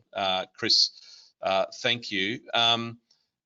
Stephen, if you're there, I'm going to invite you to come on up and give a bit of a wrap, a vote of thanks, and we'll shortly transitioning to our next session with Mayor Harding. But Stephen, over to you. Thanks. Thanks, Adam. Of course, I'm here. Why wouldn't I be, mate? It's been a fantastic session this morning. Thanks to everyone on the panel. It was really great to hear more authenticity and I suppose an acceptance of the communication challenge. I think obviously in business you can't communicate too much, but also that obviously applies more broadly. And what you guys are doing, certainly on this panel, what you're doing to actually go about facilitating this change and actually leveraging and improving communications. Really heartened again. I talked about this with Senator Dominello, was that, you know, data for data's sake is absolutely pointless. That data without context and without insight doesn't inform great decisions. Data just for reporting's sake is nothing. And also, of course, is having frameworks in place to enable and bring people together to make better choices is integral to the success of everything that we do, certainly in the smart city space. Thanks again, Adam, for the opportunity to say a few words today and to support the Smart Cities Council and everyone on the call. So, and thank you again, everyone. Stephen, thanks for that vote of thanks and wrap, and also to all of our panelists as they fade off into the background. Our next guest starts to come forward.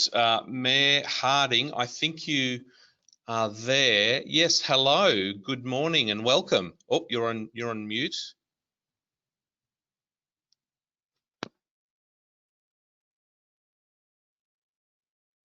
Oh, hold on. That might be my fault. That is my fault, is it? Okay.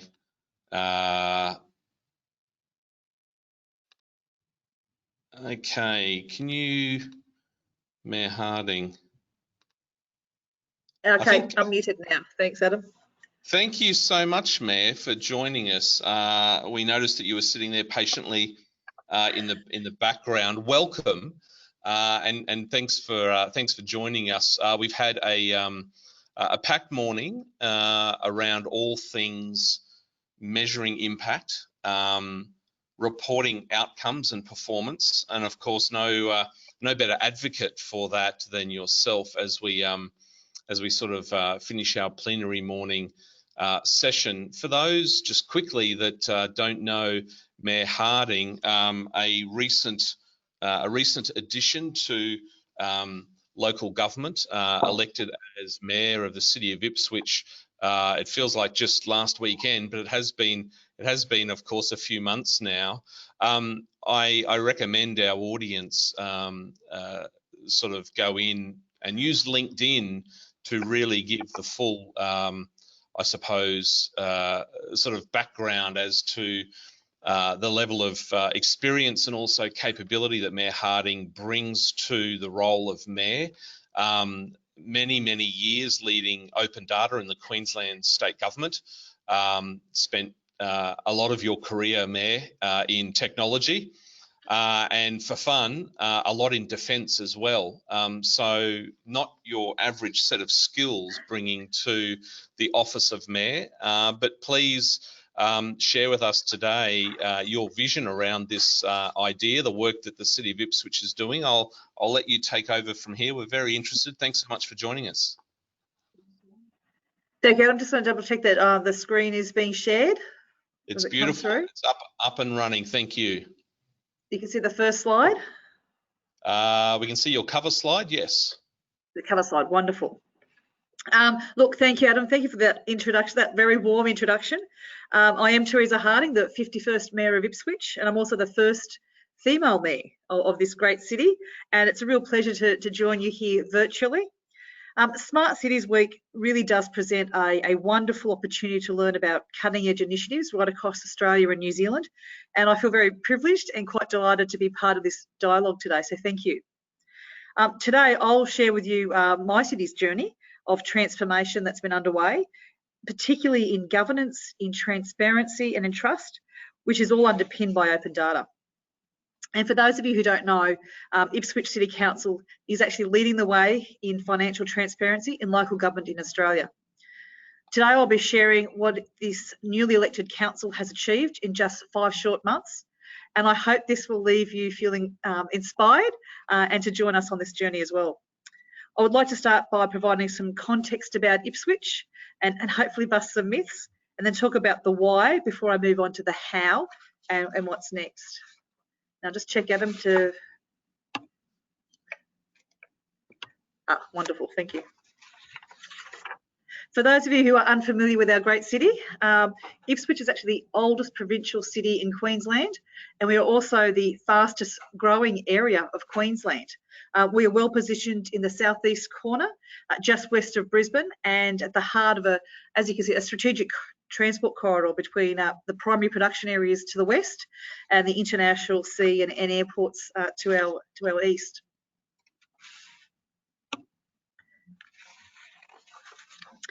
Our geostrategic position, alongside our growing and our skilled population, plus a vast supply of greenfield residential and industrial areas, has really enabled Ipswich to grow into a centre for advanced manufacturing, defence industry. We have the largest Air Force base in Australia here, as well as logistics. In terms of population change, our community will grow by more than 336,000 residents over the next 2 decades. So our residents, at the moment, we have 220,000 residents, and that's going to go to 558 in the next 2 decades. So I'll just put that another way. Our population is going to double in the next 16 years due to, I guess, the planning arrangements that are in place here in Ipswich.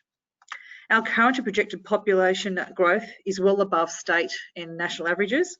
Our growth rate has been predicted by the ABS to be 4.6%, and compare that to Queensland's 1.6% and Australia's growth rate of 1% nationally. So in terms of economy, the numbers speak for themselves really. The Ipswich's gross regional product is almost $10 billion.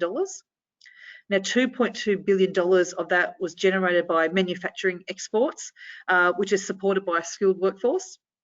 And 17.5% of Queensland's defence employment is in Ipswich. And that's a really big growth area for us here.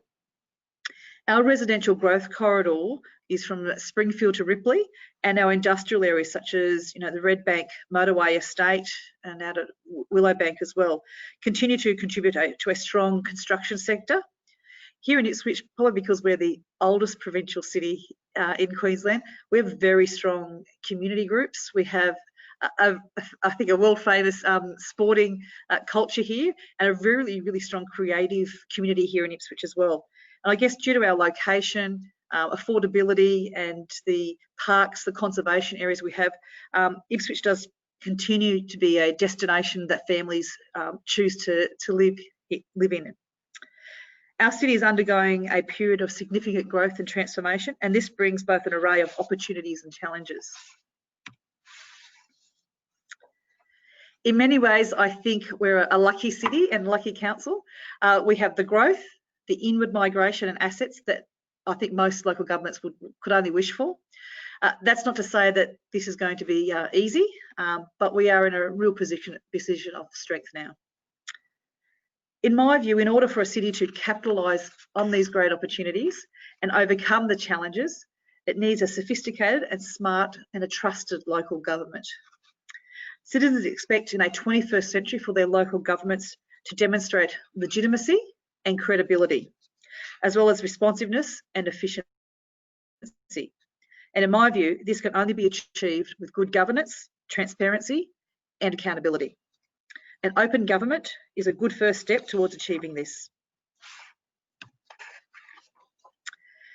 It would be remiss of me not to share that Ipswich City Council has been on a very uncomfortable and painful journey. Abuse of power by previous mayors and CEOs and other officials, the misuse of public monies and criminal activity plagued this council for many, many years. This all came to a head 2 years ago when the Queensland Parliament dismissed the council. And I'm very proud to say today that we're leading the way in good governance. The state government put in an interim administrator and this council was elected back in April. So we're leading the way in good governance, transparency and accountability. Our former interim administrator performed a clean sweep through the implementation of a number of business transformation projects, providing a solid starting position for policies, practices and procedures for this new council, which was declared into office in April this year. Notwithstanding, we have a huge job ahead of us in restoring trust and demonstrating this council's legitimacy and credibility. As my first order of business as the newly elected mayor after 20 months in administration, I set my intentions of creating a new narrative for this council. I want our residents to know that they can trust this council to do the right thing. And in order to start this dialogue, I want them to understand and to know how their rates are being spent. At the very first, apologies for a lot of words, but that is the mayoral motion. But at the very first special meeting of council, I put forward this mayoral motion to open the books, which was resolved as tabled. It was the first step in a major data governance, financial transparency and accountability transformation journey. And it was due to be launched on the 1st of July.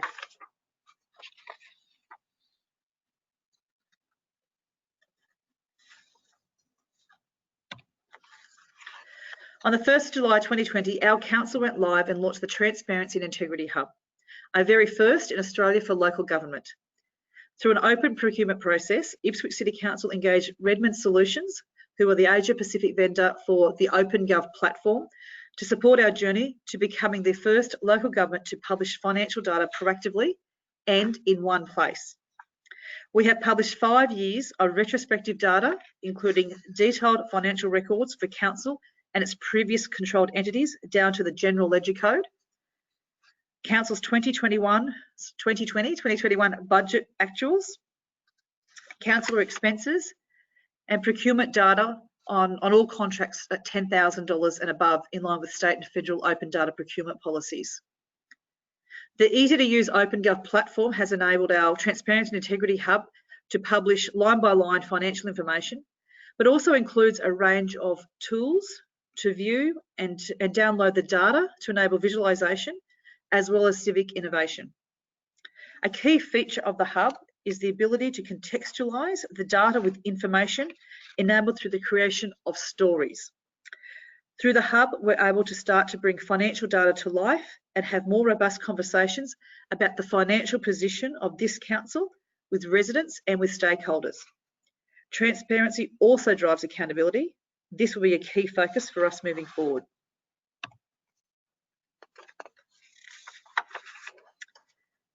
I thought it might be useful to provide a brief overview of the very compressed timeline in which we launched. As mentioned previously, the current council was elected in mid-April 2020. We met for the first time on the 27th of April, and at that very first meeting, I tabled my mayoral motion and council resolved to establish a digital portal with auditable financial data that is suitable for public consumption. We committed to deliver this portal on the 1st of July, just 2 months later. The tender was swiftly developed and released on the 4th of May. It was finalised at the beginning of June, and from there, Redmond Solutions had 1 month to deliver the Transparency and Integrity Hub for Council. And deliver we did, as the Transparency and Integrity Hub did go live on the 1st of July, and the first tranches of information uploaded were the financial records from Council and its controlled entities. It also contained councillor expenses and procurement data for contracts in accordance with the Local Government Act of over $200,000 from 2014-15 through to the 2019-20 financial years. The hub is now continuously updated, and we publish procurement data for $10,000 and above in line with the subsequent council motion to publish those contracts that are at $10,000 and above. The July data from this financial year is available already for council revenues and expenses. The organisation is now developing a roadmap for publishing new data sets and more stories. One of the major benefits that the OpenGov platform gives us is that it has been leveraged by over 1,000 public agencies across the USA, and this enables them to benchmark. As more Australian local governments come on board, we'll have the capacity to benchmark our performance, and I'm greatly looking forward to that happening in the future.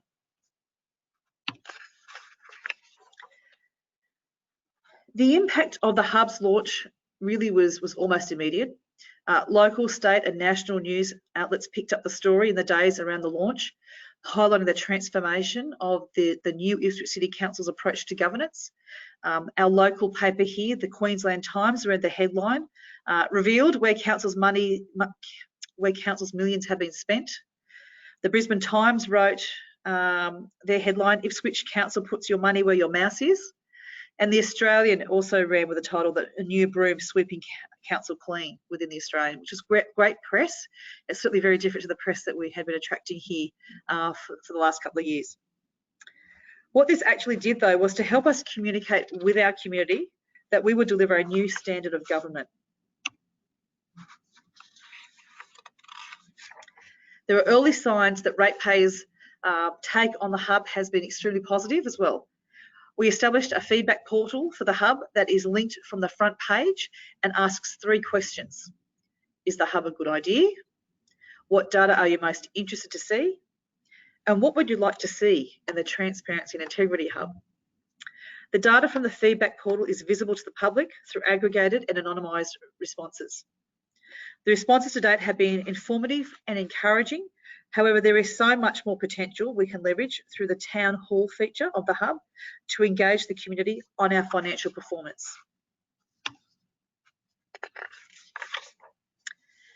Community ultimately wants to know about the outcomes and benefits of the expenditure of their rates. It's our job as elected leaders to ensure that council, as an organisation, is performing as it should, and that we are being accountable to our ratepayers. By publishing historical and detailed financial data, we can begin to compare past performance with current. We can also better analyse the mix of revenues and expenses from 2014-15 to today. And this helps ratepayers understand and ask better questions about council business and holding us to account. Through the hub, we're better able to bring the community to the table and discuss matters of governance and our performance. The hub is contributing to our goals of rebuilding trust with constituents, but my vision is for it to drive civic innovation within council and the community over time. The development and launch of the Transparency and Integrity Hub has not occurred without its challenges, some of which are ongoing, and they include the tight timelines and the low level of data governance maturity in the organisation, executive and councillor buy-in, the privacy impact, and I really want to impress upon that the privacy impact has been huge, and it's still something we're trying to deal with. There's certainly a public interest for the elected reps and the public to publish previous council data at a much more granular level. That data at the moment is currently masked, so it's a very much high level, and we're working with the Office of the Information Commissioner in trying to publish that data. So we've been our biggest challenge. Business transformation, future priorities and roadmap. In summary, while we've reached our major milestone with the launch of the hub, this council is only at the beginning of its journey to strive for the gold standard in transparency and integrity. In my original mayoral motion, I outlined the underpinning principles of the hub, which were: 1, adopt global best practice approach to open and transparent public sector financial management. 2, demonstrate responsible and transparent governance and decision making. And 3, enable data-driven decision making and rebuild public and stakeholder trust. I strongly believe we're well on our way to restoring trust in this council, and we're doing this through open governance and transparency and asking the community to hold us into account. We're also having all our council meetings where decisions are made live streamed, as well as our subcommittee meetings are also live streamed. And I think we are the only council in Queensland that actually live stream those subcommittee meetings as well. Look, I acknowledge that this can be somewhat frightening for bureaucrats and elected representatives alike, but by bringing the community to the table, I really think that we're genuinely engaging with ratepayers, and I think that they will be open and genuine with us as well. And I believe that we can become the sophisticated and smart and trusted government that this city needs now and into the future. So thank you.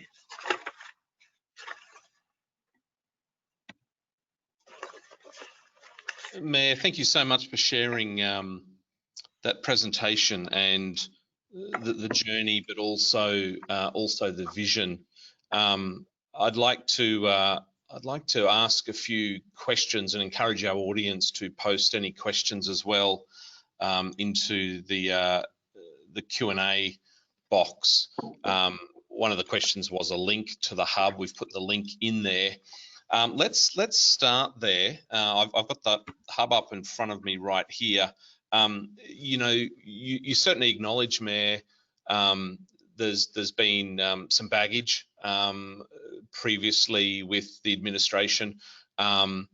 You've started by opening up and sharing some important financial data around council-controlled entities and a few other elements to that. The Council Smart City program is also one of those areas that you've shared data and information around. Can we start with smart cities as an obvious sort of starting point? What is sort of the context there, and also what are your vision and aspiration going forward for the use of technology and data and helping make Ipswich, you know, an amazing place? Where are you at with smart cities and the program and the context with the hub? Well, that's a good question, Adam, and I think that this council's only been in for 5 months after being an interim administration, so we are back to basics. You know, making sure, going through the budget line by line and making sure our policies are in line to deliver for the residents, and also making sure that the council organisation is held to account for its decisions that it makes, that because we elected reps represent the residents here. So I think we need to, rather than when we look at smart cities, be all things to everyone, I'm probably very keen to see, I guess, some pilot programs. I think it'll be very interesting. At the moment, our council, when we look at our spend data, for instance, Adam, we only spend 17.21% locally of our spend here. So now that we now have brought in a Buy Ipswich procurement policy to really focus and weight procurement decisions to Ipswich's favour, I think in 12 months' time it'd be really interesting to see that spend data and see where the gaps are, and to see if there are some things that council are buying which could actually, like a local business, he could easily provide that service or stock that product. So I think it'd be really interesting to see what we can do, especially with COVID, and what we can do to support local businesses as well. Yeah, so you really touch on a point there that, you know, we often ask ourselves, you know, how do we make better decisions? Data-led decisions and decision making, evidence-based policy. So in the, you know, what was it, sort of July 1, since the hub's been going, are you saying, just going back to that procurement point there, are you saying that even in that very short period of time, what's been happening with the hub, the sharing, the transparency, obviously it being somewhat of a conversation starter as well, that has already immediately informed your approaches and policy, procurement being one of those, and local buy? I think it's a journey for people to go on to understand what data's there, what data will help us, because there's a lot of data out there. And what, I guess when I look at the spend data, for instance, you know, if we just spend another 10% here locally in the next 12 months, that's an extra $15 to $18 million in our local economy. So this is a new council. We haven't sat down and said, what's our smart city strategy? We're not there yet at it, but I think that the hub will provide data. And obviously my goal in the future is to have participatory budgeting and using those town hall features of the OpenGov platform as well, just to get people involved and have their views heard as well. But the hub was, I think, the right thing to do, and we are the only council in Australia that's doing it. But this council had to make sure to show that we were not the previous council, that we are a new council, that we can be trusted, because a big part of, just, you know, in Queensland certainly, councils collect about 3% of all taxes that are collected, and the state and federal governments collect 97%. So a big part of what we do, apart from maintain the biggest road network in Australia, that's the job of the councils and many other services, but a big part of what we do is advocate to our state and federal colleagues, asking them to make sure that they step up money for the roads, rail, bridges and other projects in our communities. And I know in the past, because of this, what was happening previously with the old council, there wasn't that faith in this council. And I understand why the state and federal governments were hesitant about that. So a big part of this was not just saying to the residents, hey, we're showing you how we're spending your money, and we're showing you how we're making decisions, and all the briefings that we receive behind closed doors before meetings, we're now publishing those on our website as well. But also to show the state and federal governments that they can trust us, that when we put projects forward, it's not because it's a job for a mate, it's based on sound business cases and good traffic and transport management principles and actual need in our community. We just before you joined us for your address, we had a panel. It was called the Impact Panel. We were really trying to unpack the idea of measuring performance, linking action and investment to outcomes, and a key part of that was, you know, how do we feel we're going with respect to communicating those outcomes to our stakeholders? If only we kind of had if we all had a sort of hub such as this. Your previous role in the Queensland State Government in open data, of course, sort of, you know, put you in a position to certainly know your way around dashboards and analytics. What you've created here, what you've published here, and of course it's only the start, as you acknowledge, is it something that has sort of surpassed your original expectations or ideas? I mean, you went to the people on this platform, so you'd been sort of thinking about the idea for a bit before you were even elected. Looking back now, how does it sort of land in terms of sort of, yeah, that's what I was thinking about, or is it in some other place? I guess I announced my campaign August last year, and I ran on I had a 100-day plan and 6 policies, but one of them was to open the books. The previous council did lose over $78 million in the council-controlled entities, which were set up, and they're the areas that we're still trying to open up, and we're having a great deal of difficulty opening those books up for privacy reasons. Despite the frustration that it was ratepayers' money that was used.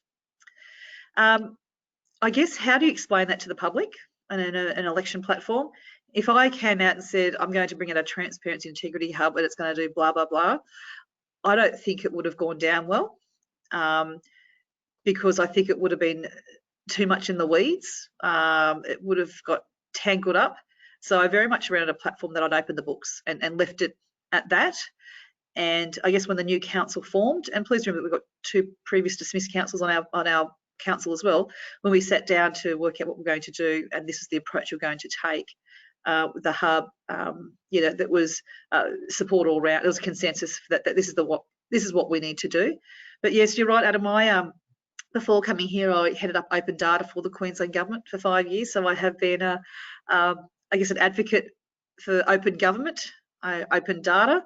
And I can't tell you, that was part of the attraction of this job, I guess, as well, to put my hand up to run for mayor, was that I would actually have an opportunity to actually bring into place some of the open government initiatives that I have been speaking to many councils and the state government about for many, many years. And so it's quite fun to finally get your hand on the toolbox and to have executive power in government and to actually do what is good as well. So I think a lot of councils, I know a lot of councils are looking to see how we're doing it, and I would encourage councils to take the leap. You can even trial it, I guess, behind your closed doors, to start off with, maybe for the first year or something, before you then go out into the open. But I'm really excited about what's going to happen. And because of the history of this council, it would be fair for a lot of cynical people to come out to say that we haven't changed and so on. The fact that we've done this and we're the only council, that has completely suppressed any rumours, innuendo on social media or anywhere that this council is anything like the previous council. Yeah. So data, truth. The truth is setting us free, Adam. Yeah, well, absolutely. This maybe is a provocative question, even hard to respond to, but you're in a different role now than what you were. Could you see this type of a integrity and transparency hub, this level of transparency, being applied at a state or even federal level? Have you ever sort of gone there with your thinking? Not that you've got control over that, but I'd love your thoughts, though, if you can respond to that question. I've obviously advocated for the state to do it, and I believe the Australian government should do the same. And I know that that's one of the things, I guess, open government advocates sort of get to meet each other and see each other. I know that certainly Senator James McGrath in the Australian Parliament has been advocating for open government as well. He's a Queensland senator. Look, it's the people of Australia in Queensland are paying their taxes, whether it's through GST or direct income taxes or however they pay it. They have every right to know how their money is being spent. They have every right to know how decisions are being made. And it's just part of our, I guess, as our democracy matures, as also as technology matures, because we couldn't have had this level of openness probably 20 years ago, or even maybe 10, 15 years ago with clunky databases and things like that. But now with broadband speeds and technology, it's now possible. Yeah. I've got a question here, Mayor, that's come in. What kind of new participation by the Ipswich rate-paying community is being triggered by this ground-breaking new visibility of council data? Is the public merely just keeping quiet? Are they keeping a watching brief on it? Are they satisfied? Where are the early sort of indications around level of participation with the community around this? I think it's a watching brief. I think I'd say if I generalised it, people are okay. It's there. Thank you. So people are using it, but I think when I go out to the community, even these COVID times, when I speak with people, it might be 20% of the people I speak to have been on there, but they'll know that it's there. They just the fact that they know they can go and see it is important for them, I think, on another emotional level as well.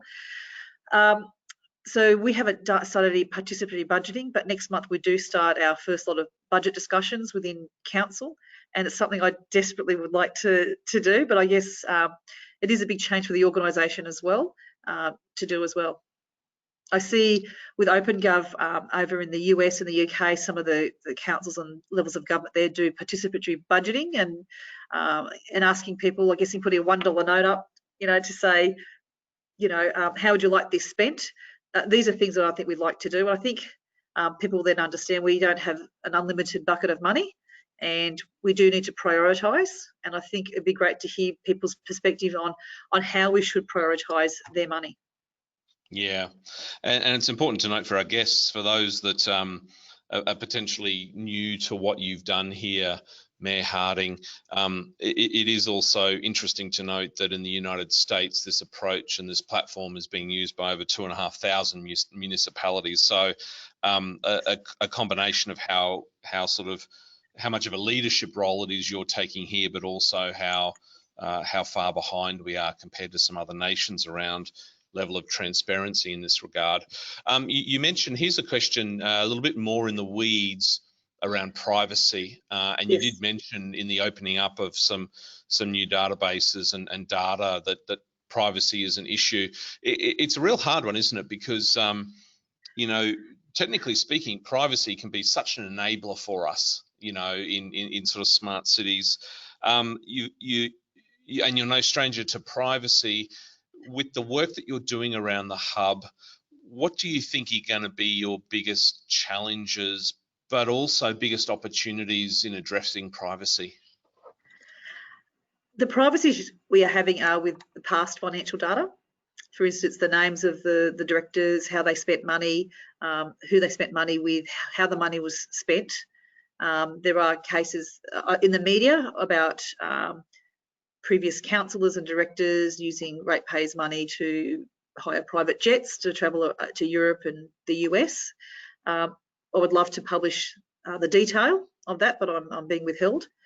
But as far as moving forward, I guess we're making sure that, you know, in our terms and conditions of contracts, you know, when we go out to procure things, it's quite clear in our terms and conditions that they're, you know, that the suppliers' names will be published, as well as what the work is and so on, as well as for we councillors as well. We've all, of the 9 councillors, 8 have signed off a waiver to show that all our expenses will also be published on there as well, going into the future as well. So, you know,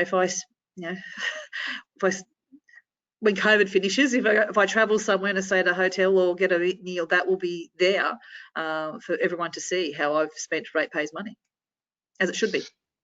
Yeah, and you're really, this is really taking it to certainly the next level, which is to be certainly applauded. Is there another questions come in here? Are there any other councils publishing financial data? Not just location-based data? Are any councils doing, I mean, councils are publishing financial data all the time. It's more the level of detail you go into here, isn't it?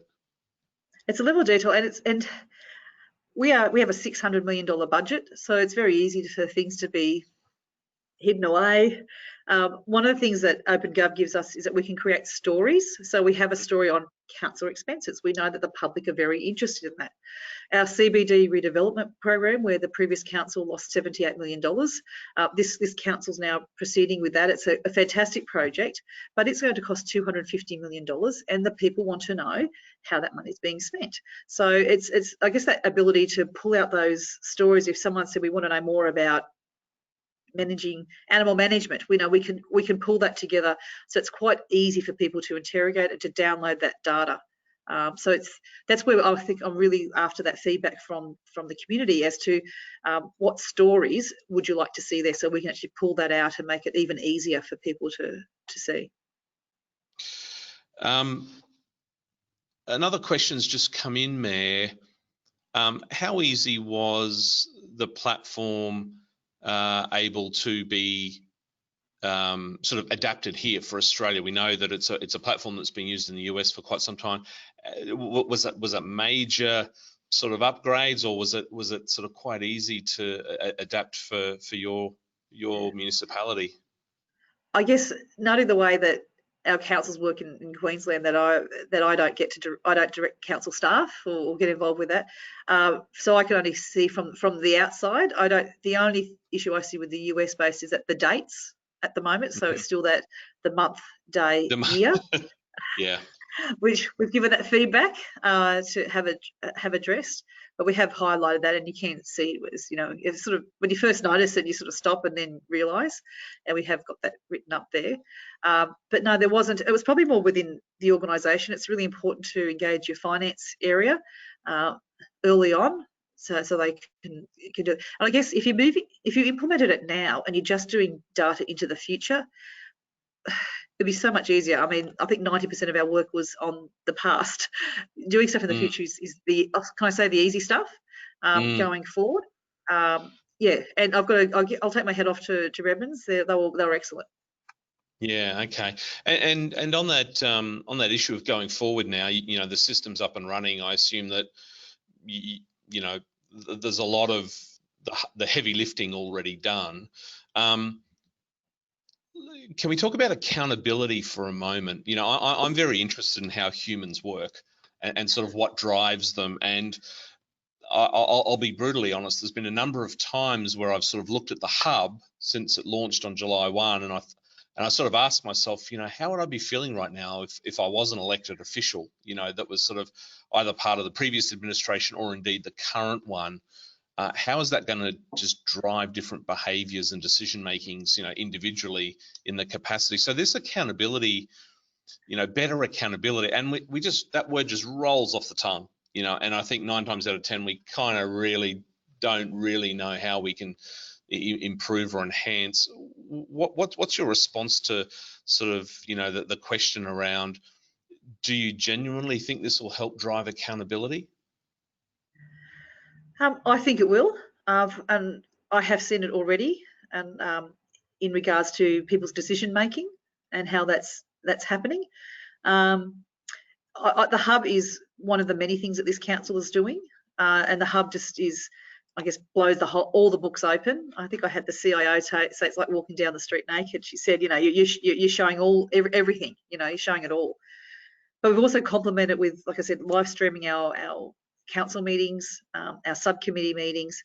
We've also implemented a 3-year capital works program. So that's, I think, always been around, but we're actually publishing it.